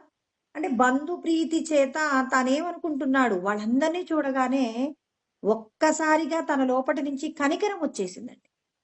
అందుకే ఇక్కడ ఆయన చెప్తాడనమాట. కృపయావిష్టో అశ్రుపూర్ణ కులేక్షణం అన్నారు. కృపయా పరయా అంటే మిక్కిలి కరుణ కలిగిందండి ఇక్కడికి. ఎంత కరుణ కలిగింది అంటే జాలి, దయ, కరుణ అన్ని కూడా ఒక్కసారిగా పెల్లుబికాయి. ఎందుకు పెల్లుబికాయి అంటే నా వాళ్ళైనటువంటి వాళ్ళందరినీ కూడా నేను చంపాలా? వీళ్ళందరూ అసలు ఎవరు? నాకు స్నేహితులు, నాకు బంధువులు, నా తండ్రి వరుస అయినటువంటి వాళ్ళు, నా మనమడి వరుస అయిన వాళ్ళు, కొడుకు వరుస అయిన వాళ్ళు అందరూ నా వాళ్ళే. ఎవరు తింటే ఏంటి ఈ సామ్రాజ్యాన్ని? మేము తింటేనే గొప్పనా? మా బంధువులందరూ కూడా అనుభవిస్తే మాకు సంతోషమే కదా! మేము అడవులలో ఉండటం మాకు అలవాటైపోయింది. మేము అడవికి కూడా వెళ్లి సంతోషంగా ఉండగలము. వాళ్ళకి ఆ రాజ్యం ఉంటేనే సంతోషంగా ఉంటారట. ఆ రాజ్యాన్ని వాళ్ళకి ఇచ్చేద్దాం. ఏం పోయింది? అంటే అతనిలో కనికరం అనేది వచ్చిందండి. అందుకే ఆ 2వ అధ్యాయంలో కృష్ణ పరమాత్మ తొలిసారిగా తన నోటిలో నుంచి ఒక మాట వస్తుందండి. కుతస్త్వా కష్మలమిదం విషమే సముపస్థితం అనార్యజుష్ట్యమస్వర్గ్యం అకీర్తికరం అర్జున. అర్జునుడి గురించి ఓ మాట అంటాడు. నీకు అనార్యులు ఆర్యులు కానటువంటి వారికి కలగవలసినటువంటి గుణాలన్నీ నీలో కలిగాయి అర్జునా. నువ్వు ధర్మాన్ని నిలబెట్టడం కోసమే నువ్వు కర్మ చేయవలసి ఉంటుంది. కానీ మరి అనార్యులు అంటే నువ్వు ఆర్యుడు అయినప్పుడు ధర్మం కోసమే ప్రయత్నం చేస్తావు. నువ్వు ధర్మాన్ని విడిచిపెట్టే ప్రయత్నంగా దేహ సంబంధమైన సౌఖ్యాలను అనుభవించేటటువంటి ఎవరైతే తమో గుణముతో రజో గుణంతో ఉంటారో వాళ్ళు అనుసరించేటటువంటి ఏవైతే విధానాలు ఉంటాయో అటువంటి విధానాలన్నీ నువ్వు అమలు చేసే ప్రయత్నంలో ఉన్నావు అని చెప్పేసి, ఎందుకు నీకు ఇటువంటి కల్మషము నీలో వ్యాపించింది అని చెప్పేసి తొలిసారిగా కృష్ణ పరమాత్మ మాట్లాడతారనమాట. అంటే చూడండి, ఇక్కడ శత్రుపక్షంలో ఉన్నటువంటి తన బంధువులు కానిటువంటి వాళ్ళ గురించి మాట్లాడటం లేదు. తన సైన్యంలో ఉన్నటువంటి తన బంధువులు కాని వాళ్ళ గురించి ఆలోచించట్లేదు. తాను ఎక్కడైతే జన్మించాడు, కురువంశంలో జన్మించాడు, కురువంశానికి సంబంధించినటువంటి బంధువర్గం గురించే ఆలోచిస్తున్నాడు. ఇక్కడ అందుకే చెప్తారు, ఏమంటారు? దుష్ట్వేమం స్వజనం కృష్ణ యూత్సుం సముపస్థితం. అంటే స్వజనం, అర్జునుడు మాట్లాడతాడండి ఈ శ్లోకం. స్వజనం అంటే నా వాళ్ళైన వాళ్ళందరూ కూడా యుద్ధం చేయడానికి సిద్ధంగా ఉన్నారు. కృష్ణ, నన్ను ఎవరిని చంపమంటున్నావు? నువ్వు నా వాళ్ళైనటువంటి వాళ్ళను నువ్వు చంపమంటున్నావు. రాజ్యాన్ని నేను అనుభవిస్తే నా వాళ్ళైనటువంటి వాళ్ళు అనుభవిస్తే అంటే ఇతనికి లోపట ఏముందండి? వైరాగ్యం ఉందండి. సంపదలు లేకపోయినా తాను సుఖంగా జీవించగలను. అంటే దేహబంధం, దేహ ప్రీతి కంటే కూడా, దేహ సంబంధమైన వాళ్ళతో ఉన్న ప్రీతి కంటే వాళ్ళు అనుభవించే సుఖాల పట్ల వాళ్ళకి ఏమీ పెద్దగా బెంగలేదండి. అయ్యో మేము కష్టపడతామేమో, మా పిల్లలు కష్టపడతారేమో, ఇటువంటి ఆలోచన లేదు. బంధు ప్రీతి చేత నేను యుద్ధాన్ని చెయ్యలేకపోతున్నాననే విషయాన్ని చెప్పబోతున్నారండి. ఇంకా అనలేదు. అంటే తనకు కలిగేటటువంటి ఏదైతే భయంకరమైనటువంటి పరిస్థితి ఉందో ఆ పరిస్థితిని గురించి తాను చెప్తూ ఉన్నారు. ఏమంటున్నారు? నాకు చాలా బెంగగా ఉంది, నా వాళ్ళందరినీ నేను ఎందుకు చంపాలి అని చెప్పేసి మాట్లాడుతూ ఉన్నారండి. సీదంతి మమ గాత్రాని ముఖంచ పరిశుష్యతి వేపతుచ్చ శరీరే మే రోమహర్షచ్చ జాయతే గాంధీవం శ్రంసతే హస్తాత్వక్షైవ పరిదహ్యతే నచ శక్నోమ్యవస్థాతు భ్రమతీవచ మే మనః. ఇదండి ఇక్కడ అర్జునుడి యొక్క పరిస్థితి. తన వాళ్ళందరినీ చంపుతాను అనేటటువంటి ఆలోచన. ఇంతకు ముందు ఏమన్నాడు? నాకు వీళ్ళందరినీ కూడా చంపాలనేటటువంటి కోరిక నాకుంది. ఎందుకు? అధర్మ పరులు మా యొక్క రాజ్యాన్ని ఆక్రమించుకోవాలనుకున్నారు, మమ్మల్ని కష్టపెట్టాలనుకున్నారు. మమ్మల్ని కష్టపెట్టాలి అనుకున్నటువంటి వాళ్ళందరినీ కూడా నేనేం చేస్తాను? నాకున్నటువంటి పరాక్రమము చేత వీళ్ళందరినీ కూడా సంహరిస్తాను, మేము రాజ్యాన్ని పొందుతాము, విజయకేతనాన్ని ఎగురవేస్తాను అని చెప్పేసి గర్వంగా ఉన్నారు. అంటే ఇక్కడ దేహ సంబంధమైనటువంటి సౌఖ్యాలను కలిగించలేదు అని చెప్పేసి యుద్ధం చేద్దామని చెప్పేసి అనుకున్నాడు అర్జునుడు. ఇప్పుడు దేహ సంబంధమైనటువంటి సౌఖ్యాల కంటే బంధువుల మీద తనకు కలిగినటువంటి ఏదైతే వాత్సల్యం ఉందో ఆ వాత్సల్యమే గొప్పది. తాననుభవించే సుఖాల కంటే కూడా తన బంధువులకు తాము ఇచ్చేటటువంటిది ఏవైతే ఈ రాజ్యం ఉందో ఆ రాజ్యము, ఆ రాజ్యానికి సంబంధించినటువంటి ఏవైతే భోగములు ఉన్నాయో వాటన్నింటినీ కూడా నేను ఎవరికి ఇస్తాను? మా వాళ్ళకే కదా ఇచ్చేది. ఇవన్నీ మా వాళ్ళకిస్తే మా వాళ్ళు సంతోషంగా ఉంటారు. మా వాళ్ళు సంతోషంగా ఉంటే మేము సంతోషంగా ఉంటే మా వాళ్ళ యొక్క సంతోషం మాది కాదా అని చెప్పి మరి తన యొక్క రాజ్యాన్ని కూడా ఇచ్చి వేయాలి అనేటటువంటి కోరిక ఇక్కడ అర్జునుడికి కలిగిందండి. భగవంతుడు ఆలోచిస్తున్నారు, ఏంటి వీళ్ళందరినీ చంపవలసి వస్తుంది అనంటే ఆయన ఏమంటున్నాడు? నా వాళ్ళని చంపడం నాకు ఇష్టం లేదు. అంటే భగవంతుడు చెప్పినటువంటి ధర్మాన్ని ఇక్కడ ఆయన ఆచరించాలనేటటువంటి కోరిక ఏమాత్రం ఉన్నట్టుగా కనపడటం లేదు. యుద్ధం చెయ్యను అన్నాడంటే, నేను ఈ పని చెయ్యను అంటున్నారంటే, భగవంతుడు చెప్పినటువంటి జ్ఞానం మరచిపోయినట్టే కదండి. భగవంతుడు ఏమంటున్నారు? ధర్మం కోసం యుద్ధం చెయ్యాలి కానీ, మరి ఆ యుద్ధంలో ఉన్న వాళ్ళని చూసి వీళ్ళు నా వాళ్ళు, వీళ్ళు పరాయి వాళ్ళు అని చెప్పేసి నువ్వు ఆలోచిస్తే, మరి నేను నిర్మించుకున్నటువంటి ఈ సువిశాలమైనటువంటి సామ్రాజ్యం, 84 లక్షల ఉపాధులతో కూడినటువంటి ఈ జగత్తు, ఇందులో ఉన్నటువంటి అటు 7 లోకాలు, ఇటు 7 లోకాలు, ఉత్తర లోకాలు, తర్వాత మరి దిగువన ఉన్నటువంటి లోకాలు. మరి ఈ లోకాలన్నింటికి కూడా ఏమున్నాయి? ఈ లోకాలన్నింటిలో కూడా నేను నిలబెట్టాలనుకుంది ఏంటి? ధర్మాన్ని రక్షించడం కోసమే ఏ ప్రాణైనా జీవించాలి తప్ప, అంటే నేను చెప్పిన ధర్మాన్నే మీరు ఆచరించాలి తప్ప, దేహ సంబంధమైనటువంటి సౌఖ్యాల కోసం నేను చెప్పినటువంటి ధర్మాన్ని ఎవరైతే విడిచిపెడతారో, అలా విడిచిపెట్టినటువంటి వాళ్ళు మరలా పుట్టడానికి కావలసినటువంటి విధంగానే కర్మలను చేస్తున్నారు. కానీ మరి నేను చెప్పిన ధర్మాన్ని ఆచరించడం కోసం ఎవరైతే ప్రయత్నం చెయ్యనటువంటి వాళ్ళు మళ్ళీ పుడతారు. నేను చెప్పిన విధంగా కార్యాచరణ చేసినటువంటి వారు ముక్తి పదం వైపు అడుగులు వేస్తారు. అంటే మానవ జన్మలో తెలిసి తెలియక మనం చేసేటటువంటి కర్మలు మళ్ళీ మనం భగవంతుణ్ణి తెలుసుకోవడానికి కావలసినటువంటి ఉత్కృష్టమైనటువంటి మానవ జన్మను పొందడము అంటే అది దుర్లభమైనటువంటి ప్రక్రియ. అంటే ఇష్టం వచ్చినట్టుగా ప్రవర్తించడం వల్ల నువ్వు పొందేటటువంటి నష్టం ఎక్కువగా ఉందండి. ఒక పశువు విచక్షణారహితంగా ప్రవర్తించిందంటే ఏది మంచి ఏది చెడు అని నిర్ణయించగలిగినటువంటి తెలివితేటలు లేవు.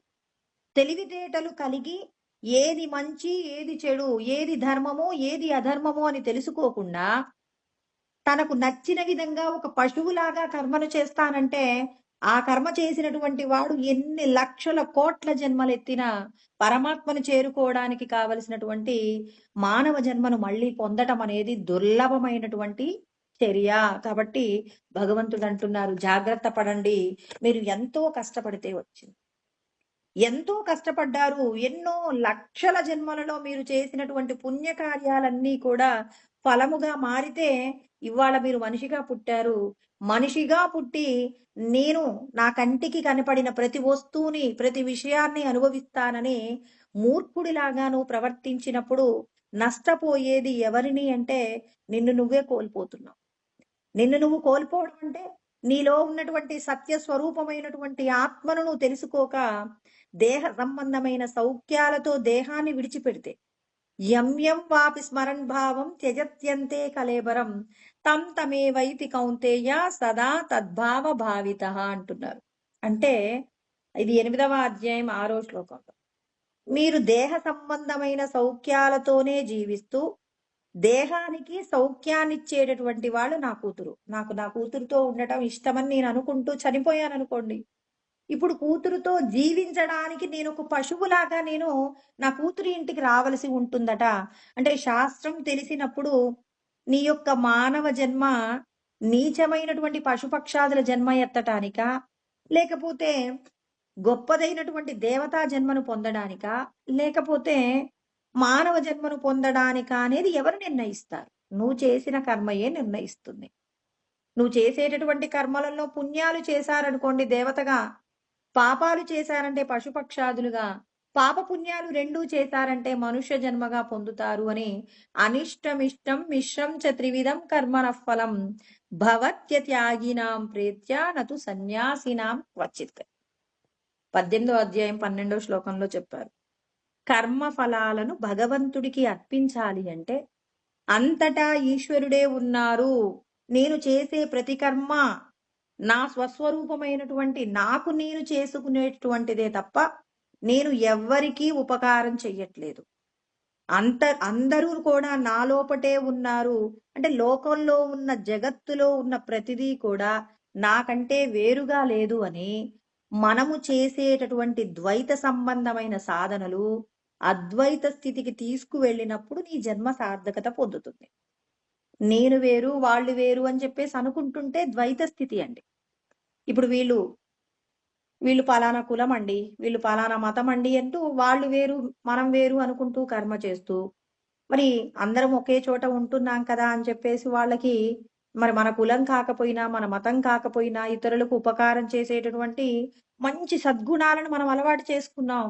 ఆ గుణాలను అలవాటు చేసుకొని ఇరుగు పొరుగు వారితో స్నేహంగా ఉంటూ, ఎవరితో శత్రుత్వం లేకుండా మనం ప్రయాణం చేస్తూ అందరికీ మంచి జరగాలనే ఆలోచనతో జీవిస్తున్నప్పుడు భగవంతుడు నీ చేత ఇంకొంచెం ఇంకో 4 అడుగులు ముందుకు వేయిస్తాడు మంచి వైపు. అలా వేయిస్తూ ఉన్నప్పుడు నీ చేత అనేక రకములైనటువంటి దాన ధర్మాలు చేయిస్తారు, దేవాలయాలు నిర్మింపచేస్తారు. మరి నా కులము, నా మతం అనే భేదాలు లేకుండా అందరి యొక్క క్షేమం కోసం నువ్వు ప్రయత్నం చేస్తున్నప్పుడు, నీలో ఉన్న సత్య వస్తువును తెలుసుకొని అంతటా ఉన్నటువంటి సృష్టిలో ఉన్నటువంటి ప్రతి ప్రాణిగా నువ్వే ఉన్నావు అనేటటువంటి సత్యాన్ని సద్గురువు దగ్గరికి చేరి, సద్గురువు చెప్పినటువంటి జ్ఞానాన్ని నువ్వు తెలుసుకొని, నువ్వు చేసే ప్రతి కర్మ కూడా అందరికీ మేలు జరిగేలాగా, అందరికీ మేలు జరుగుతుందంటే నీకు నువ్వు ఉపకారం చేసుకుంటున్నావు. ఇప్పుడు నీ కుటుంబం కోసం నువ్వు కష్టపడుతున్నారనుకోండి. ఎందుకు మీరు ఇంతగా కష్టపడుతున్నారంటే, నేనొక్కడిని కష్టపడ్డా పర్వాలేదు, నా కుటుంబం సంతోషంగా ఉండాలంటున్నారు. ఇది ద్వైత భావన. అదే అద్వైత భావన అంటే ఈ సృష్టి అంతా ఒక్క ఈశ్వరుడితోనే వ్యాపించబడి ఉంది. ఆ ఈశ్వరుడే 84 లక్షల రకాల ఉపాధులుగా ఉన్నారు. భగవంతుడే అంతటా ఉన్నారు. నేను ఎవరికి ఏది చేసినా ఈశ్వరుడికే చేస్తున్నానన్నప్పుడు, ఈశ్వరుడికి చేసిన ప్రతి సేవ నీ లోపట ఉన్న భగవంతుడికి నువ్వు చేసుకుంటున్నప్పుడు, నువ్వు భగవంతుడు ఏకమైపోయినప్పుడు అద్వైతము ద్వయముగా లేనిది, రెండుగా లేనటువంటి మరి అద్వైత భావనలతో నువ్వు నిలబడిపోయినప్పుడు, నీలో ఉన్నటువంటి సత్య వస్తువుగా నువ్వు మారిపోయినప్పుడు, ఈ జగత్తంతా కూడా నీ నుండే వ్యాపించింది అనే సత్యం నువ్వు తెలుసుకొని పరబ్రహ్మమునందు లయం కావడానికి కావలసినటువంటి మార్గం ఎక్కడ ఉంది అనంటే, నువ్వు చేసేటటువంటి కర్మల యందు నీవెవరో తెలియాలి నీకు. ఇక్కడ అర్జునుడికి కూడా తాను ఎన్నో అస్త్రములను సంపాదించారు, శస్త్రములను సంపాదించారండి. తర్వాత ఎంతో ధర్మంగా జీవించారు. కానీ ఇక్కడ అతనికి తెలియందేంటి? ఏం తెలీదు. కృష్ణ పరమాత్మయే ఒక చోట అంటారు కూడా. నిర్యోగ క్షేమ ఆత్మవాన్ అంటారు. నీ యొక్క క్షేమం గురించి ఆలోచించకుండా ఎప్పుడూ పరుల కోసమే నువ్వు ఉపకారం చేస్తుంటావు. అంటే 10 మందికి ఉపకారం చేయడంలో ఎవరికైతే ఉత్సాహం ఉంటుందో వాళ్ళకి మాత్రమే భగవంతుణ్ణి తెలుసుకోగలిగిన యోగ్యత ఉంటుంది అని మన యొక్క యోగ్యతను కూడా నిర్ణయించి చెప్తున్నారు కృష్ణ పరమాత్మ. ఎప్పుడు ఎవరికైనా ఎవరికో ఒకరికి ఉపకారం చేయాలనే ఆలోచన ఉన్నవారికే భగవంతుడి యొక్క జ్ఞానం అందుతుంది. కానీ ఎప్పుడూ పరుల యొక్క సంపదను దోచుకుందాం, ఈ వేరొకరు ఇబ్బంది పడుతుంటే చూద్దాము అనేటటువంటి అసూయతో రగిలిపోయేటటువంటి వారికి భగవంతుడి యొక్క జ్ఞానము దూరం అవుతుంది. అంటే ఇక్కడ మనం ఎవరిని విమర్శ చేయటం లేదు. విమర్శ చేయటం లేదు అంటే నీ లోపట ఉన్నటువంటి గుణాలలో నా కుటుంబమే గొప్పది అనే భావన నీకున్నప్పుడు అది నీకేమవుతుంది అంటే భగవంతుణ్ణి తెలుసుకోవడానికి బంధం అవుతుందండి. భగవంతుణ్ణి తెలుసుకోవడానికి నువ్వు బంధాన్ని కలిగి ఉన్నావు. బంధంలో నుంచి బయటపడాలి అంటే నీ క్షేమము కంటే కూడా లోక క్షేమాన్ని కాంక్షించినటువంటి వారికి మాత్రమే ఈశ్వరుడు ఇచ్చేటటువంటి అనుగ్రహం. అయితే చాలా మంది అనుకుంటారు, మరి చాలా మంది మన కళ్ళ ముందు చూడగా కొన్ని పాపపు కర్మలు చేసిన వాళ్ళకి కూడా చాలా మంది సద్గురువు దగ్గరికి వెళ్ళారు, సద్గురువు చెప్పేటటువంటి జ్ఞానాన్ని వాళ్ళు అధ్యయనం చేస్తున్నారంటే అది కేవలం ఈ జన్మ యొక్క ప్రయత్నం కాదండి. ఎన్నో లక్షల కోట్ల జన్మల నుంచి భగవంతుణ్ణి తెలుసుకోవాలనేటటువంటి తాపత్రయం చేత ఎన్నో పుణ్యకార్యాలు చేసినటువంటి వారికి పూర్వజన్మలలో మనం చేసినటువంటి ఏదైతే ఆ సంచిత కర్మ ఉంటుందో ఆ సంచిత కర్మ ప్రారబ్ధ కర్మ రూపంలో వచ్చి ఈ జన్మలో వాళ్ళు ఏం చేస్తారు, కాస్త వాళ్ళకు నచ్చినట్టుగా అంటే ఇతరులకు ఉపకారం పెద్దగా చేసినట్టుగా కనిపించకపోయినా వాళ్ళు సద్గురువు దగ్గరికి వెళ్తారు. అంటే పూర్వజన్మలలో చేసినటువంటి పాపపు కర్మ ఎప్పుడైతే తొలగిపోతుందో అలా తొలగిపోగానే భగవంతుడు ఏం చేస్తారంటే గురువు దగ్గరికి తీసుకెళ్తారు. ఈ జన్మ ప్రయత్నం చేత కొంచెం కొంచెం ఏదైనా మంచి సత్కార్యాలు చేసేటటువంటి ప్రయత్నం కొంత తక్కువగా ఉన్నా సద్గురువు దగ్గరికి వెళ్ళి సద్గురువు చెప్పేటటువంటి జ్ఞానాన్ని అధ్యయనం చేసిన వెంటనే తనకు ఉన్నటువంటి అజ్ఞానాన్నంతా పోగొట్టుకుంటాడు. ఇతరులకు ఇంతకు పూర్వం ఏమీ పెట్టడానికి ఇష్టపడనటువంటి వాళ్ళు కూడా సద్గురువు చెప్పేటటువంటి జ్ఞానము చేత తమ దగ్గర ఉన్నటువంటిది ఇతరులకు పంచాలి, తనకు తెలిసిన మంచిని 10 మందికి పంచాలనేటటువంటి ఆ సుగుణాలు ఎలా కలుగుతాయంటే, ఇదంతా కూడా పూర్వజన్మలలో మనం చేసినటువంటి కర్మ ఫలితం, ఈ జన్మ ప్రయత్నం చేత మనం చేస్తున్నటువంటి కర్మలు. అంటే ఇంకా నువ్వేం చేస్తుండాలి? పూర్వజన్మల్లో చేసినటువంటి కర్మలను ఈ జన్మ ప్రయత్నం చేత సద్గురువు చెప్పేటటువంటి జ్ఞానాన్ని ఎప్పటికప్పుడు అర్థం చేసుకుంటూ, సద్గురువు చెప్పేటటువంటి జ్ఞానానికి అనుకూలంగా నువ్వు ధర్మంగా జీవిస్తూ 10 మందికి ఉపకారం జరిగే విధంగా నువ్వు కర్మలు చేస్తూ ఉన్నప్పుడు, నేను దేహము కాదు, దేహాన్ని నడిపించేటటువంటి సత్య స్వరూపమైనటువంటి నిష్కల్మషమైనటువంటి పరబ్రహ్మమునే నేను అని నువ్వు తెలుసుకున్నప్పుడు, నువ్వు చేసేటటువంటి ప్రతి కర్మ కూడా భగవంతుణ్ణి చేరడానికి కావలసినటువంటి సాధన మరి ఏమవుతుంది అంటే ఫలవంతం అవుతుందండి. అంటే మన లోపట ఉన్న భగవంతుడు మనకు దర్శనం కావాలి అంటే ఇక్కడ నీకు కావాల్సింది ఏంటి? నేను సత్య స్వరూపమైనటువంటి ఆత్మయే. అంటే మనం ఇక్కడ చేసేటటువంటి కర్మ యందు కుశలత్వం కావాలి. నేను బ్రహ్మమే అంటున్నాం కానీ మనం చేసేటటువంటి పనులలో ఏముండాలి అంటే కుశలాగ్ర బుద్ధి ఉండాలి, కుశలత్వం ఉండాలి. అది లేకుండా మనం ఒక కర్మను చేస్తున్నప్పుడు ఆ కర్మ యందు ఏ పని చేస్తే మంచిది, ఏ పని చేస్తే మరి దుష్ఫలితాలు ఇస్తుంది అని చెప్పేసి మనము వివేచన చెయ్యాలి అంటే భగవంతుడి యొక్క జ్ఞానం ఉండాలి. నువ్వు చేసేటటువంటి కర్మ యొక్క ఆచరణ ఎలా ఉండాలి? లోకానికి ఉపకారము చేసే విధంగానే ఉండాలి కానీ స్వార్థంతో నా కుటుంబం మాత్రమే క్షేమంగా ఉండాలనేటటువంటి ఆలోచన ఉండకూడదు. ఇక్కడ అర్జునుడికి ఏంటి?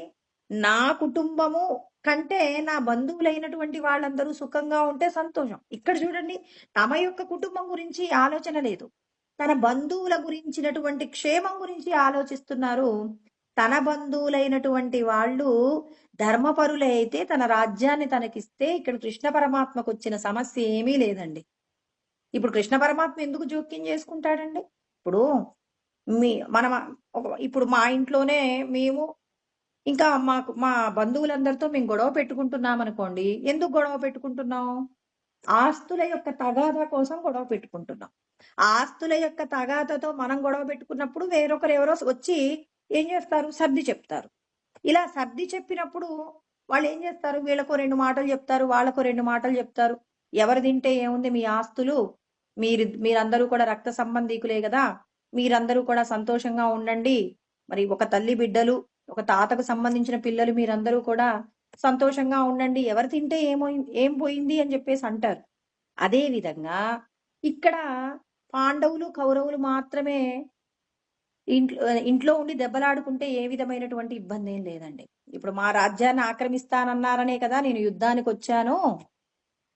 మరి మా రాజ్యాన్ని ఏదో మేము మా సోదరులకే ఇచ్చేస్తాం, ఇంకా అంతకు మించి ఇంకా మాకు ఇబ్బందులు ఏం లేవు, మా తాతలు మా అన్నదమ్ములు మా వాళ్ళందరూ సంతోషంగా ఉంటే చాలు అని చెప్పేసి అనుకుని ఉంటే అక్కడే సర్దు వణికిపోయేది. కృష్ణ పరమాత్మ యొక్క ప్రమేయం ఉండేది కూడా కాదు. అన్నదమ్ముల మధ్యలోనే జూదం అనేటటువంటి ఒక ఆటను కూడా ఆడుకున్నారు, రాజ్యాన్ని ఓడిపోయారు, వీళ్ళు అడవులలోకి పోయారు. దానికి కృష్ణ పరమాత్మ కూడా ఏం జోక్యం చేసుకోలేదు. వీళ్ళు కలిసి వాళ్ళకు సంబంధించినటువంటి జూదాన్ని కూడా ఆడుకున్నారు. మరి వీళ్ళు ఓడిపోయారు, వీళ్ళు వెళ్ళిపోయారండి. అప్పుడు కృష్ణ పరమాత్మ జోక్యం ఎక్కడైనా ఉందా? ఆయన ఎక్కడైనా మాట్లాడినటువంటి సంఘటనని మనం ఎక్కడైనా చూసామా? ఇక్కడ తమకు ధర్మంగా దక్కవలసినటువంటి రాజ్యాన్ని మాకు ఇవ్వమని కృష్ణ పరమాత్మని రాయబారం పంపిస్తారు. ఆ రాయబారం సందర్భంగా మరి దుర్యోధనుడు కూడా కృష్ణ పరమాత్మను బంధించే ప్రయత్నం కూడా చేస్తారు. ఆ సంఘటన కూడా మనం విని ఉన్నాం. అంటే ఇక్కడ ధర్మంగా రావలసింది ఇవ్వమని ఒక పెద్ద మనిషి తరహాగా కృష్ణ పరమాత్మ వెళ్ళారు. మరి వెళ్ళినటువంటి రాయబారిని గౌరవించి పంపవలసిందే కానీ అతన్ని ఇబ్బంది పెట్టకూడదనే సత్యాన్ని మర్చిపోయినటువంటి వాళ్ళు, వెళ్ళింది సాక్షాత్తు భగవంతుడే వెళ్ళారనే విషయం మరచిపోయి రాయబారిగా వెళ్ళినటువంటి ఆయన్ని బంధించే ప్రయత్నం కూడా చేస్తారు. ఆ సమయంలో ఆయన విశ్వరూప దర్శనం కూడా చేస్తారు. అక్కడ ఉన్న వాళ్ళందరినీ కూడా మరి ఏమార్చి తను బయటికి వెళ్ళిపోవడం కూడా జరుగుతుంది. అంటే ఇదంతా కూడా ఎందుకు జరిగింది? ధర్మం అనేటటువంటి అంశం వచ్చినప్పుడు మాత్రమే కృష్ణుడు అక్కడికి వచ్చాడు. ఇప్పుడు ఏంటి? ఈ ఇద్దరి మధ్యలో ఉన్నటువంటి రాజ్యకాంక్ష, వీళ్ళేమో రాజ్యాన్ని పోగొట్టుకున్నారు, వాళ్ళకి రావాల్సింది రాలేదు.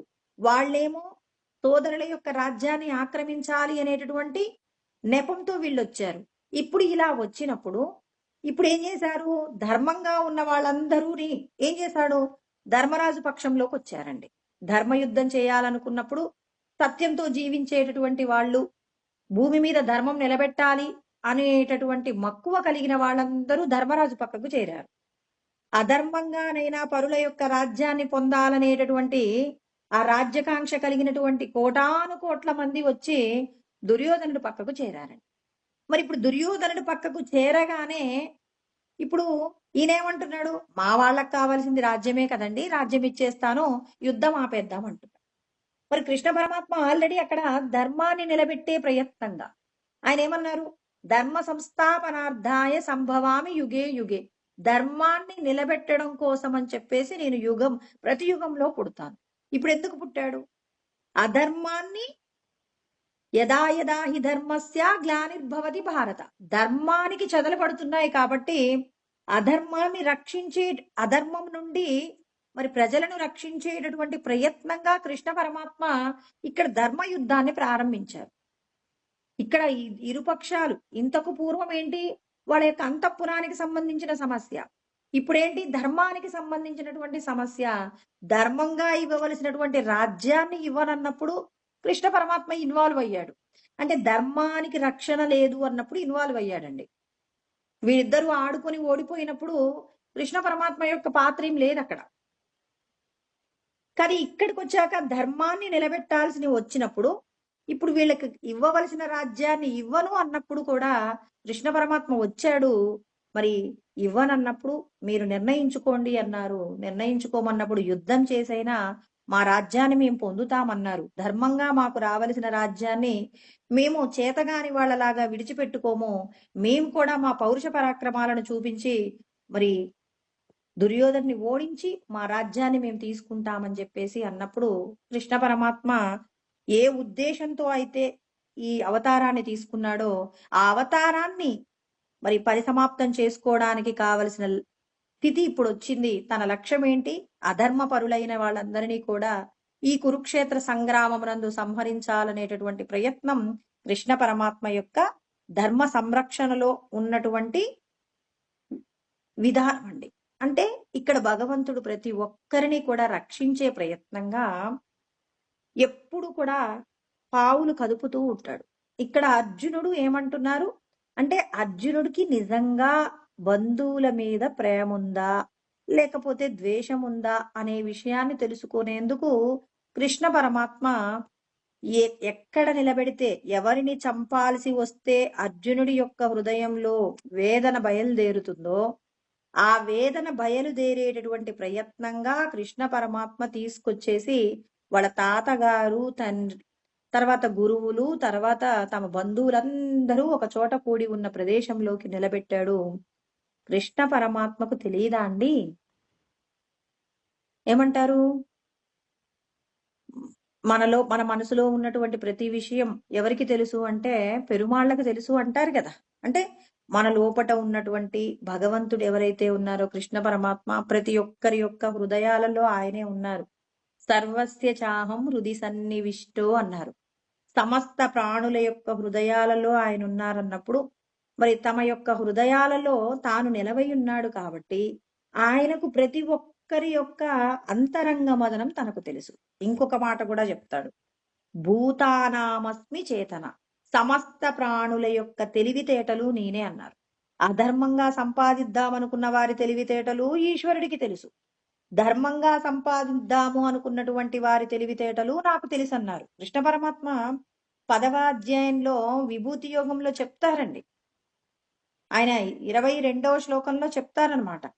ఇంకేమంటాడు? ఇంద్రియానాం మనశ్చాస్మి, ఇంద్రియములన్నింటిలో నేను మనసుగా ఉన్నానన్నారు. అంటే మన మనసులో కదిలేటటువంటి ప్రతి విషయానికి సంబంధించినటువంటి జ్ఞానం ఎవరిలో ఉంది? భగవంతుడికి తెలుసు. ఎందుకు పరమాత్మ నేను మీ మనసులో ఉండి, మీ మనసును కదిలించేది నేనే నాయన అంటున్నారు. మీరు చేసేటటువంటి కర్మల యొక్క ప్రతి ఫలాన్ని కూడా ఎవరు అనుభవింపచేస్తున్నారు? కృష్ణ పరమాత్మ దగ్గరుండి మన చేత సమస్త కర్మలన్నీ చేయిస్తున్నారు. దీనిని బట్టి భగవంతుడి యొక్క అస్తిత్వం ఎక్కడెక్కడ ఉంది? భగవంతుడి యొక్క అస్తిత్వం లేనటువంటి ప్రదేశం లేనే లేదు. భగవంతుడు విశ్వమంతటా వ్యాపించి ఉన్నారన్నప్పుడు భగవంతుడికి తెలియకుండా నేను ఈ పని చెయ్యాలి అనేటటువంటి ఆలోచన ఏ ఒక్కరికి కూడా కలగకుండా ఉండాలి. ఇక్కడ మనం ప్రతి విషయాన్ని కూడా గమనిస్తున్నామండి దగ్గరుండి. అర్జునుడికి నిజంగా తమ యొక్క సోదరులను చంపి రాజ్యాన్ని పొందాలనేటటువంటి కాంక్ష, అంటే రాజ్యకాంక్ష ఎక్కడైనా ఉందా? ఇప్పుడు మనం కూడా నిత్య జీవితంలో కొన్ని విషయాలలో గమనిస్తామండి. అన్నదమ్ముల మధ్యలో ఉన్నటువంటి వైరంతో ఇద్దరు కూడా ఒకరినొకరు గొడవ పడుతూ ఉంటారు. అలా గొడవ పడుతున్నప్పుడు ఒక పెద్ద మనిషి ఏం చేస్తాడు? ఆయన మీ అన్నయ్యే కదా, నువ్వు అతని తమ్ముడివే కదా, చిన్నప్పుడు నిన్ను ఎన్నో రకాలుగా చేరదీసి ఉన్నాడు, మీ అన్నగారు ఎన్నో కష్టాలను ఓర్చుకొని ఉన్నారు, అలా ఓర్చుకోవడం వల్లే నువ్వు చిన్న పిల్లవాడివి, నువ్వు చేయలేని పనులు మీ అన్నగారు ఎన్నో చేశారంటే తమ్ముడు గారు ఏమంటారు? సరేలేండి అన్నయ్య కొంచెం ఎక్కువగా ఇవ్వండి అంటారు. ఎందుకంటున్నారు? చిన్నప్పుడు జరిగినటువంటి విషయాలు గుర్తుకొచ్చినప్పుడు అప్పటి వరకు ఏమంటాడు? ఇద్దరము సమానం కదా, ఇద్దరు అన్నదమ్ములు ఉన్నప్పుడు ఇద్దరం సమానంగా తీసేసుకోవాలి కదా, ఇప్పుడు ఒకరు ఎక్కువ ఒకరు తక్కువ ఎందుకు తీసుకోవాలి అన్నప్పుడు అక్కడికి వచ్చినటువంటి మధ్యవర్తి ఏం చేస్తున్నాడు? వీళ్ళిద్దరి మధ్య ఉన్నటువంటి ప్రేమానుబంధాలన్నింటినీ కూడా గుర్తు చేస్తున్నాడు. అంటే రాగమును గుర్తు చేస్తాడు. ఆ రాగమును గుర్తు చేసి ఉన్నప్పుడు ఈయన ఒకసారి వెంటనే వెనక్కి వెళ్ళిపోతాడు. అవును కదా, మా అన్నయ్య అసలు ఎన్ని కష్టాలు పడ్డారు, నేను చదువుకునేటప్పుడు అన్నయ్య ఇంట్లోనే ఉండి నాన్నగారికి సహాయం చేశారు, నాన్నగారికి సహాయం చేసి ఉండకుండా వీడు కూడా ఎక్కడో హాస్టల్లో చదివి ఉంటే ఇవాళ నాన్నగారు ఇంత సంపాదన సంపాదించి ఉండేవారా? అన్నయ్య గారి కష్టం కూడా అందులో ఉంది అన్నప్పుడు సరేలేండి కానివ్వండి అంటాడు. ఎందుకంటున్నాడు? అంటే తన లోపట లోతుల్లో మరి ఉన్నటువంటి ప్రేమతత్వాన్ని గుర్తు చేసి ఉన్నారు కాబట్టి ఆ ప్రేమతత్వం చేత ఒప్పుకుంటున్నామండి. ఇప్పుడు వచ్చినటువంటి భార్య బిడ్డలు నాన్నగారు ఏం మాట్లాడుతున్నారు? ఉన్న ఆస్తిని ఎందుకు విడిచిపెడుతున్నారు? ఇద్దరికి సమానం అండి అంటే మీకు ఏం తెలీదు, మీకు తెలిసింది తక్కువ, నాకు తెలిసింది ఎక్కువ, మీరు మాట్లాడకండి అని చెప్పేసి మిగిలిన వాళ్ళు ఎంతగా ఇతన్ని ప్రాధేయపడినా అన్నగారి మీద ఉన్నటువంటి ఆ మమకారము, ఇద్దరూ కలిసి కలిసి జీవించినటువంటి విషయాలన్నీ గుర్తుకొచ్చి ఆ పోతే పోయింది. అయ్యో నువ్వు వదిలిపెట్టేది ఎంత, ₹1,00,00,000 ఆస్తి వదిలిపెడుతున్నావు తెలుసా అని భార్య బిడ్డలు అంటున్నారు. ₹1,00,00,000 గురించి ఇవ్వాల ఆలోచిస్తున్నారు. ఆ రోజున అన్నయ్య కనుక చేసి ఉండకపోతే అసలు ఈ ఆస్తి కూడా వచ్చి ఉండేది కాదు. అన్నయ్య గారి యొక్క కష్టమే ఇవాళ నాన్నగారికి చేయూతనిచ్చి మనం ఇంత అనుభవిస్తున్నామంటే అన్నయ్య కష్టం ఉంది, నాకు తెలుసు, మీరు మాట్లాడకండి అంటారు. ఇంట్లో గొడవ అవుతుందని తెలిసినా ఏం చేస్తారండి? మాట్లాడనివ్వరండి. ఎందుకు మాట్లాడనివ్వట్లేదు? రాగము. అంటే నీ లోపట ఉన్నటువంటి ఆ ప్రేమతత్వం ఏదైతే ఉందో ఆ ప్రేమతత్వాన్ని ఇక్కడ అర్జునుడికి కూడా గుర్తు చేస్తుంది. మరి కృష్ణ పరమాత్మ మధ్యవర్తిగా ఉన్నారు కదండి. మధ్యవర్తిగా ఉన్నప్పుడు అన్ని పనులు చేయాలి. అందుకే ఇక్కడ మరి మా ఇద్దరి అన్నదమ్ముల మధ్యలో ఉన్నటువంటి భేదాభిప్రాయాలను మధ్యవర్తి పోగొట్టినట్టు ఇక్కడ మరి అర్జునుడికి నిజంగా రాజ్యకాంక్ష ఉందా లేదా? అంటే ఇక్కడ పెట్టినటువంటి పరీక్ష ఏదైనా మన మంచికేనండి. ఇక్కడ అర్జునుడికి పెట్టినటువంటి పరీక్ష ఏంటి? ఎప్పుడైనా ఇతడు యుద్ధం చేశాడు అనుకోండి, ఇప్పుడు అర్జునుడు కనుక వీళ్ళందరినీ చంపాలి అన్నప్పుడు సరే కృష్ణ నేను యుద్ధానికి సిద్ధమవుతూ ఉన్నాను అని చెప్పేసి ఇంత విషయాన్ని అక్కడ ఉన్నటువంటి సోదరులందరినీ కూడా చూశాడు. వాళ్ళందరినీ చూసి కూడా ఇక నేను వాళ్ళందరినీ చంపేస్తాను అన్నట్లయితే ఇవాళ అర్జునుడికి ఉన్నటువంటి గుర్తింపు కాస్త తగ్గేదండి. ఏముంది, రాజ్యం కోసం కౌరవులు పాండవులు ఇద్దరు కలిసి కొట్టుకున్నారు. వాళ్ళేమో అన్యాయంగా పాండవుల యొక్క రాజ్యాన్ని ఆక్రమిద్దాం అనుకున్నారు. వీళ్ళు మాత్రం ఏం తక్కువ, వీళ్లకు ఏంటిది అస్త్రములు శస్త్రములు ఉన్నాయని చెప్పేసి కౌరవుల యొక్క రాజ్యాన్నంతా కూడా వీళ్ళకున్న పరాక్రమము చేత వాళ్ళను చంపి వీళ్ళు ఇద్దరి రాజ్యాన్ని ఒక్కలే తింటున్నారు అనేటటువంటి ఒక అప్రదిష్ట వస్తుందా రాదా? ఖచ్చితంగా వస్తుంది కదండి. మరి ఇప్పుడు అర్జునుడికి కలగబోయేటటువంటి అప్రతిష్ట ఏదైతే ఉందో దానిని పోగొట్టేటటువంటి ప్రయత్నం కృష్ణుడు చేస్తున్నారా లేదా? అంటే ఇప్పుడు అర్జునుడి యొక్క విషాదం ఏంటి? నేను యుద్ధం చెయ్యను అన్నాడు. యుద్ధం చెయ్యను అన్నప్పుడు కృష్ణ పరమాత్మ భగవద్గీత గీతోపదేశం చేశారు. గీతోపదేశం చేసి తన మనస్సు యందు ఉన్న సందేహాలన్నీ నివృత్తి చేస్తే అప్పుడు యుద్ధం చేశారన్నప్పుడు ఇప్పుడు అర్జునుడి మీద పడబోయేటటువంటి నింద నుండి భగవంతుడు పక్కకు జరిపాడా లేదా? అంటే ఇప్పుడు మనకు కష్టం రాగానే ఏం ఆలోచిస్తాం? వెంటనే ఆ కష్టాన్ని మనం భరించేటప్పుడు ఎంతో క్లేశాన్ని పొందుతామండి. ఒక కష్టం రాగానే అయ్యో నాకు ఇటువంటి కష్టం వచ్చింది అని చెప్పేసి ఆ కష్టంలో నుంచి బయటపడడానికి ఎంత ప్రయత్నం చేసినా బయటపడలేకపోయామనుకోండి, మనం ఏం చేస్తాం? ఇటువంటి జీవితం మనకు అవసరం లేదు అని చెప్పేసి కష్టాలన్నీ మాకే ఇస్తుంటారని చెప్పేసి మన ఎదురుగా ఉన్న వాళ్ళని, ఎదురుగా లేనటువంటి భగవంతుణ్ణి కూడా నింద చేస్తాం. ఇక్కడ అర్జునుడి మీద పడబోయేటటువంటి నిందను పోగొట్టే ప్రయత్నం కృష్ణుడు చేశాడా? లేకపోతే అర్జునుడికి ఏదో వ్యామోహం కల్పించేందుకు కృష్ణ పరమాత్మ అట్లా అందరూ ఉన్నటువంటి ప్రదేశంలో తీసుకువెళ్లారు అని చెప్పేసి అంటారు. అంటే నిజంగా అతడి మనసులో రాజ్యకాంక్ష ఉందా లేదా? అంటే ఇతనికి నిజంగా వైరాగ్యం ఉంటేనే కదండి సంపదల మీద వ్యామోహం తగ్గేది. సంపదల మీద వ్యామోహం లేనప్పుడు మాత్రమే మన సంపదను వేరొకరికి ఇవ్వడానికి ఇష్టపడతాం. మరి ఇక్కడ అర్జునుడు ఇస్తానన్నప్పుడు కృష్ణ ఎందుకు ఒప్పుకోలేదు? కృష్ణ పరమాత్మ ఒప్పుకోకపోవడానికి కారణం ఏంటంటే అధర్మపరులైనటువంటి వారి దగ్గరికి మరి ధర్మంతో కూడిన వారి యొక్క సంపదలు చేరకూడదు. అధర్మపరులైనటువంటి వారికి ఎప్పటికైనా పతనమే ఉంటుంది. వేరొకరి యొక్క సంపదను కోరుకున్నటువంటి వారికి కలిగే వినాశనం బహు గొప్పగా ఉంటుందనే సత్యం తెలియజేసే ప్రయత్నం అండి. అంటే మనందరికీ కూడా చెప్తున్నారు, అధర్మంగా వేరొకరి యొక్క సొత్తు పొందాలనుకున్న వారికి ఖచ్చితంగా దుర్యోధనుడికి తన యొక్క సోదరులకు కలిగినటువంటి ఏదైతే ఈ పనిష్మెంట్ ఉందో అది అందరికీ కూడా జరిగి తీరుతుంది అని కృష్ణ పరమాత్మ సందేశాన్ని ఇచ్చారు. ఇక్కడ అర్జునుడికి రాజ్యకాంక్ష లేదు, తన బంధువుల మీద ఉన్నటువంటి ప్రీతిని ఇక్కడ ఆయన తెలియజేసుకున్నాడు. మాకు రాజ్యం లేకపోయినా పర్వాలేదు, మా బంధువులకు ఇచ్చేస్తాను అంటే ఇతనికి కావలసినటువంటి మరి విరక్తి భావన, వైరాగ్యం ఉండాలి కదండి. భగవంతుణ్ణి చేరుకోవాలి అంటే ధర్మ జిజ్ఞాసతో పాటుగా వైరాగ్యం కూడా ఉండాలండి. వైరాగ్యం లేకుండా భగవంతుడు జ్ఞానాన్ని అందించరు. ఇవాళ భగవద్గీతను చెప్తే వింటున్న అందరూ ఎందుకు ఆచరించలేరండి? వింటున్న వాళ్ళందరూ ఆచరించాలి అంటే వాళ్ళలో దేహ సంబంధమైన విషయాల మీద ఎవరెవరికైతే మమకారం ఉంటుందో ఆ మమకారం ఉన్న వాళ్ళందరూ కూడా ధర్మం తెలిసినప్పటికీ కూడా జారిపోతూ ఉంటారండి. ఎందుకు జారిపోతుంటారు? ఏమో, ఎందుకులే జరిగే, భగవంతుడు అధర్మంగా ఉన్నవాడు నా సోదరుడే, వాడిని నేనేం చేస్తాను, వాడిని మన్నిస్తాను అని చెప్పేసి మన్నిస్తారు. భగవంతుడు ఏమంటాడు? ధర్మాన్ని నిలబెట్టడం కోసం అధర్మపరులైనటువంటి వాళ్ళ పక్కన మీరు ఉండకూడదు. అధర్మపరులైనటువంటి వారిని మీరు దూరంగా ఉంచే ప్రయత్నం చేయాలి. దుష్టుడికి దూరంగా ఉండి మీరు ధర్మంతో కూడిన ఆచరణ చెయ్యాలి. కానీ దుర్మార్గుణ్ణి కూడా పక్కనే పెట్టుకుని ధర్మాచరణ చేస్తానంటే పరమాత్మ అంగీకరించడు. పరమాత్మ మనందరికీ కూడా చెప్తున్నారు, నీ యొక్క అజ్ఞానం ఏంటి? రక్త సంబంధాలే గొప్పవి అనుకుంటున్నారు మీరు. రక్త సంబంధము కంటే కూడా మీ లోపల ఉన్నటువంటి స్వస్వరూపమైనటువంటి ఆత్మయే శాశ్వతం. ఆత్మబంధమే గొప్పది. అంతటా ఈశ్వరుడే ఉన్నారు. ఆ ఈశ్వరుడిని నువ్వు తెలుసుకోవాలి అంటే దేహబంధాలకు సంబంధించిన బంధుప్రీతిని విడిచిపెట్టి ధర్మాచరణ చెయ్యడానికి ఈ సృష్టి అంతా ఉన్నటువంటి ఆత్మను గురించి నీవు తెలుసుకోవలసి ఉంటుంది. అంటే నీ మనసు యందు ఉన్నటువంటి దేహానికి సంబంధించినటువంటి ప్రీతి ఖచ్చితంగా ఆ ప్రీతి తగ్గనిదే. నీ లోపట ఉన్న సత్యవంతమైనటువంటి ఆత్మను నువ్వు తెలుసుకోలేవు అని చెప్పేసి మరి కృష్ణ పరమాత్మ మనందరికీ కూడా తెలియజేస్తూ ఉన్నారు. ఇక్కడ అర్జునుడికి కలిగినటువంటి వేదనండి. ఏమంటున్నారు ఆయన యొక్క వేదన ఏంటి అంటే,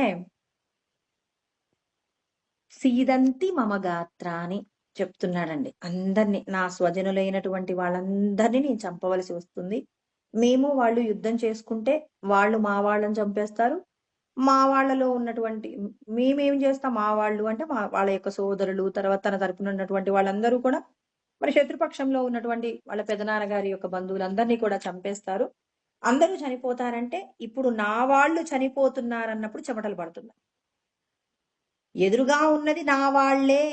యుద్ధం అయిపోయిన తర్వాత నేను ఎవరితో కలిసి స్నేహంగా ఉండాలి, ఎవరితో కలిసి పండుగలు జరుపుకోవాలి, ఎవరితో కలిసి నేను ఈ కార్యాలన్నీ చేయాలి. ఇవన్నీ ఇప్పుడు తర్వాత ముందు ముందు మాట్లాడతాడండి. ముందు తనకు కలిగేటటువంటి వేదన. సీదంతి మమ గాత్రాని అంటే ఇక్కడ ఆయన చెప్తున్నారు, నా అవయవములన్నీ కూడా శిథిలమైపోతున్నాయి. అంటే తన యొక్క శరీరావస్థ గురించి మాట్లాడుతూ ఉన్నారండి. అంటే మనసులోకి దుఃఖం ప్రవేశించింది. దుఃఖం ఎందుకు ప్రవేశించింది? ధర్మాన్ని నిలబెట్టడానికి కాదండి ప్రయత్నం.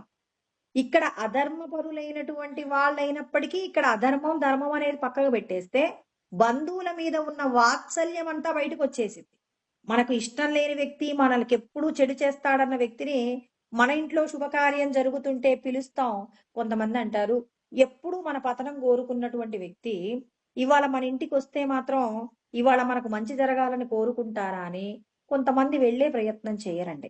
ఎందుకు చేయరు అంటే, రోజు నా పతనం కోరుకున్నాడు, ఇన్ని రోజులు లేచిన దగ్గర నుంచి పడుకునేంత వరకు నేను ఎప్పుడెప్పుడు ఏడుస్తా అని ఎదురు చూసినటువంటి వ్యక్తి ఇవాళకి ఇవాళ మా ఇంటికి వచ్చి మా ఇంట్లో శుభం జరుగుతుంది రండి అంటే ఏం జరుగుతుందండి? మనకు శుభం నిజంగా జరుగుతుందా?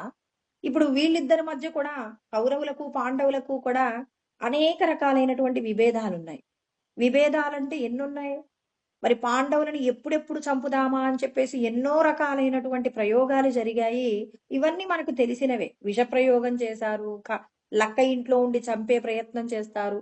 తర్వాత ఎన్నో రకాలైనటువంటి అవమానాలు చేస్తారు, రాజ్యాన్ని ఆక్రమించే ప్రయత్నం చేస్తారు, ఆయుధ ప్రయోగం చేస్తారు. మరి ఎన్ని రకాలుగా చేసినా ఇప్పుడు రాజసూయ యాగం చేసేటప్పుడు మాత్రం మరి ధర్మరాజు తన యొక్క సోదరులందరూ కూడా కలిసి వెళ్ళి మరి శత్రువుల్ని పిలిచారా లేదా? కౌరవ పక్షంలో ఉన్నటువంటి వాళ్ళ పెదనాన్నగారి యొక్క కొడుకుల్ని పిలిచారు. పిలిస్తే ఏం జరిగిందండి? రోజు వీళ్ళ యొక్క పతనం ఎదురు చూసేటటువంటి వాళ్ళు ఇవాళ డైరెక్ట్ గా అందరూ కలిసి ఒక చోటకు వచ్చారు. వచ్చిన తర్వాత పాండవుల యొక్క వైభవాన్ని చూశారండి. ఆ వైభవాన్ని చూసిన తర్వాత దుర్యోధనులో అసూయ పుట్టింది. అంటే ఇప్పుడు మన యొక్క పతనం కోరుకునేటటువంటి వాడిని ఒక శుభకార్యం నిమిత్తం మన ఇంటికి పిలిస్తే మాత్రం ఏమైనా మంచి జరుగుతుందా? అంటే మనం ఎంతసేపు విచారణ చేసుకోవాలి. ఎంతసేపు మేమిద్దరం ఇద్దరం కలిశామండి అంటే ఎందుకు కలుస్తాయి? ప్రతి క్షణం నీ గురించినటువంటి చెడుని కోరుకుంటున్నటువంటి వ్యక్తి ఇవాళ నీ ఇంట్లో శుభకార్యం జరుగుతుందని చెప్పేసి నువ్వు వెళ్ళి మరి రెండన్నయ్య అని చెప్పేసి మనం పిలిచామనుకోండి, ఇవాళ మన యొక్క వైభవాన్ని చూసి వాళ్ళు తట్టుకుంటారనేటటువంటి గ్యారంటీ ఉందా? కౌరవులకు ఉన్నటువంటి ఆలోచనలే ఉంటే మాత్రం ఖచ్చితంగా మనతో కలిసి వాళ్ళు సంతోషంగా ఉంటారా? ఇంకా మన మధ్యలో శత్రుత్వాన్ని, ఇంకా మీరు చేసేటటువంటి శుభకార్యంలో ఏదైనా చెడు తలపెట్టేటటువంటి ప్రయత్నం కూడా చేస్తారు. మరి రాజసూయ యాగం చేసేటప్పుడు ఎవరిని ముందుగా ఎవరికి పూజ చేయవలసి, ప్రథమ పూజ ఎవరికి చేయవలసి ఉంటుంది అన్నప్పుడు మరి కృష్ణ పరమాత్మకు చెయ్యాలన్నప్పుడు ఎన్ని విభేదాలు తలెత్తాయండి. అంటే శత్రువుని తెచ్చి మన ఇంట్లో పెట్టుకొని మనం మన ఇంట్లో జరిగే శుభకార్యాన్ని మనం ఏం చేసుకుంటున్నాం? అశుభంగా మార్చుకుంటున్నామా లేదా? అందుకే భగవంతుడు ఏమంటారు? దుష్టుడు నీ యొక్క క్షేమం కోరుకోనటువంటి వ్యక్తి నీకు బంధువైనా నువ్వు దూరంగానే ఉంచు. అంతేకాని అతన్ని దగ్గరికి తెచ్చుకునేటటువంటి ప్రయత్నం నువ్వు చేస్తే మాత్రం ఇక్కడ పాండవులు అనుభవించినటువంటి కష్టాన్ని నువ్వు కూడా పొందుతావు. కాబట్టి భగవంతుడు దేహబంధాల కంటే కూడా ధర్మంతో కూడినటువంటి బంధానికే పరమాత్మ ప్రాధాన్యత ఇస్తాడు.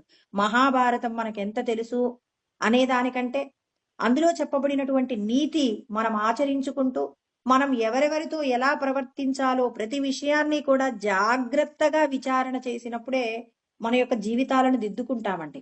ఇక్కడ ఆయన ఏం చెప్తున్నారు? దుష్టులైనటువంటి వాళ్లతో వీళ్ళు ఏం చేశారు? మళ్ళీ కలిసే ప్రయత్నం చేశారు.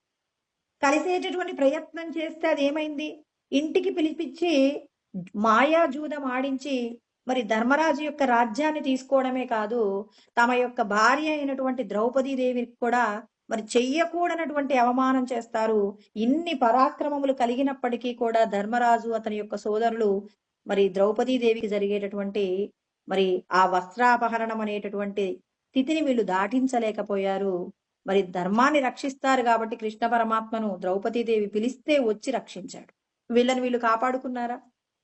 ఎందుకు జరిగింది ఇదంతా? బంధు ప్రీతి చేత జరిగిందే తప్ప ఇంకేదైనా ఉందా? బంధువుల మీద ఉన్న ప్రీతి చేత మేము వాళ్ళు కలిసి ఉండాలని, మీ యొక్క నాశనాన్ని కోరుకునేటటువంటి వ్యక్తిని మళ్ళీ మీరు దగ్గరికి తెచ్చుకొని మీకున్న శాంతిని పోగొట్టుకుంటారా? ధర్మంగా జీవిస్తూ మీరు పుట్టినటువంటి అంటే మీరు భూమి మీదకు ఎందుకు వచ్చారో వచ్చినటువంటి లక్ష్యాన్ని నెరవేర్చుకునేందుకు సత్పురుషుల యొక్క సాంగత్యాన్ని పెంచుకుంటూ మిమ్మల్ని మీరు ఉద్ధరించుకునే ప్రయత్నం చేస్తారా అని ఇక్కడ ప్రతి ఒక్కరూ కూడా విచారణ చేసి సరైనటువంటి నిర్ణయం తీసుకోవాలి. పరమాత్మను తెలుసుకునేటటువంటి ప్రయత్నంగానే ముందుకు పోవాలి. ఇక్కడ అర్జునుడు అంటున్నారు, తన వాళ్ళందరూ చనిపోతారన్నప్పుడు తన యొక్క శరీరమునందు ఉన్నటువంటి ఉత్సాహమంతా కూడా కరిగిపోయింది. మరి తన అవయవములన్నీ కూడా శిథిలమైపోతున్నాయి. ముఖంచ పరిశుష్యతి అంటే తన యొక్క నోరు ఎండిపోతుంది అని అంటున్నాడు. వేపతుచ్చ శరీరేమే రోమహర్షచ్చ జాయతే అంటే నాకు గగుర్పాటు కలుగుతుంది, నా శరీరము యందు వణుకు కలుగుతుంది అంటున్నాడు. తన వాళ్ళు ఇక కళ్ళ ముందు ఇప్పటి వరకు నాతో మాట్లాడుతున్నటువంటి వాళ్ళు ఇక కొన్ని క్షణాలలో కొద్ది రోజుల్లో వీళ్ళందరూ కనుమరుగైపోతారన్నప్పుడు తన యొక్క హృదయము కరిగి ద్రవించిందండి. అంటే దేహబంధాల మీద తనకున్నటువంటి వాత్సల్యం ఎంత ఉంది, రాజ్యము కంటే కూడా ఇక్కడ బంధుప్రీతికి ఎక్కువ ప్రాధాన్యత. చూడండి ఇక్కడ అర్జునుడు ఎంత గొప్పవాడంటే, మనమందరం ఏం చేస్తాం? మనకు సంబంధించిన సంపదలు, నా కుటుంబము నేను బాగుండాలి అన్నప్పుడు తోడబుట్టినటువంటి వాళ్లతో కూడా యుద్ధం చేసే ప్రయత్నం, గొడవ పడేటటువంటి ప్రయత్నం చేస్తాం. ఇతడు ఏమంటున్నాడు? నాకు అవసరం లేదు, చావే పరిష్కారం అన్నప్పుడు చావు కంటే నా రాజ్యం ఇచ్చేయడమే గొప్ప అంటే మరి మనందరికంటే ఆయన ఎన్నడుగులు ముందున్నాడండి. అంటే మనం కాదు, మీలో చాలా మంది మంచి వాళ్ళు ఉండొచ్చేమో. అంటే ఇక్కడ ఏంటి, భగవంతుడు ఇక్కడ మనందరికీ ఏం చెప్తున్నారు? సంపదల కంటే బంధాలు గొప్పవి అని అర్జునుడు నిరూపించాడు. బంధాల కంటే ధర్మరక్షణే గొప్పది అని చెప్పేసి కృష్ణ పరమాత్మ నిరూపించాడు. మనం అర్జునుడి స్థాయిలోకి వెళ్తే కదండి కృష్ణ పరమాత్మ మనకు జ్ఞానాన్ని బోధించేది. కృష్ణ పరమాత్మ జ్ఞానాన్ని బోధించాలంటే నాకున్న సంపదల కంటే మరి దేహబంధాలే గొప్పవి అని చెప్పేసి దేహబంధాలతో మమేకమవుతూ ఉన్నప్పుడు, అంటే నీకు పూర్తిగా దేహ సంబంధమైనటువంటి విషయాల మీద విరక్తి వస్తే ధర్మరక్షణ కోసం నువ్వు సిద్ధమవుతావు. కాబట్టి ఇప్పుడు ముందు అశాశ్వతమైనటువంటి ఏమంటారు సంపదల మీద వ్యామోహం తగ్గించి దేహబంధాలకు సంబంధించిన విషయాలలో ఎవరికైతే మమకారం ఉంటుందో ఆ మమకారాన్ని విడిచిపెట్టే ప్రయత్నంగా కృష్ణ పరమాత్మ జ్ఞానాన్ని అందించారనమాట.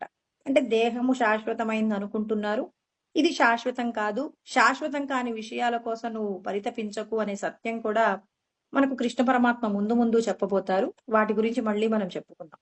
ఇక్కడ అర్జునుడికి కలిగే పరిస్థితి ఏంటి? గాంధీవం సంసతే హస్తా, చేతిలో నుంచి గాంధీవం జారిపోతుందట. త్వక్చైవ పరిదహ్యతే, నా చెయ్యి మండిపోతుంది, నా చేతులు మండిపోతున్నాయి, గాంధీవం నిలబడనంటుంది. నచ శక్నోమ్యవస్థాతుం భ్రమతీవచమే మనః, నా తలంతా తిరిగిపోతుంది, నా మనస్సు దుఃఖంతో మరి మునిగిపోయింది అని చెప్పేసి ఏడుస్తున్నాడు. ఇంకా చాలా మాటలు మాట్లాడతాడండి. ఆ మాటలన్నీ కూడా మళ్ళీ మనం రేపటి రోజున మళ్ళీ తెలుసుకుందామండి. ఓం సహనావతు సహనౌ భునక్తు సహ వీర్యం కరవావహై తేజస్వినావధీతమస్తు మా విద్విషావహై. ఓం శాంతి శాంతి శాంతి. ఓం ఆప్యాయంతు మమాంగాని వాక్ ప్రాణచక్షుః శ్రోత్రమతో బలమింద్రియాణి చ సర్వాణి. సర్వం బ్రహ్మోపనిషదం మా అహం బ్రహ్మ నిరాకుర్యాం మా బ్రహ్మ నిరాకరణోద నిరాకరణమస్వ నిరాకరణం మే అస్తు. తదాత్మని నిరతేయా ఉపనిషత్సు ధర్మాస్తే మయి సంతు తే మయి సంతు. ఓం శాంతి శాంతి శాంతి. స్వస్తి.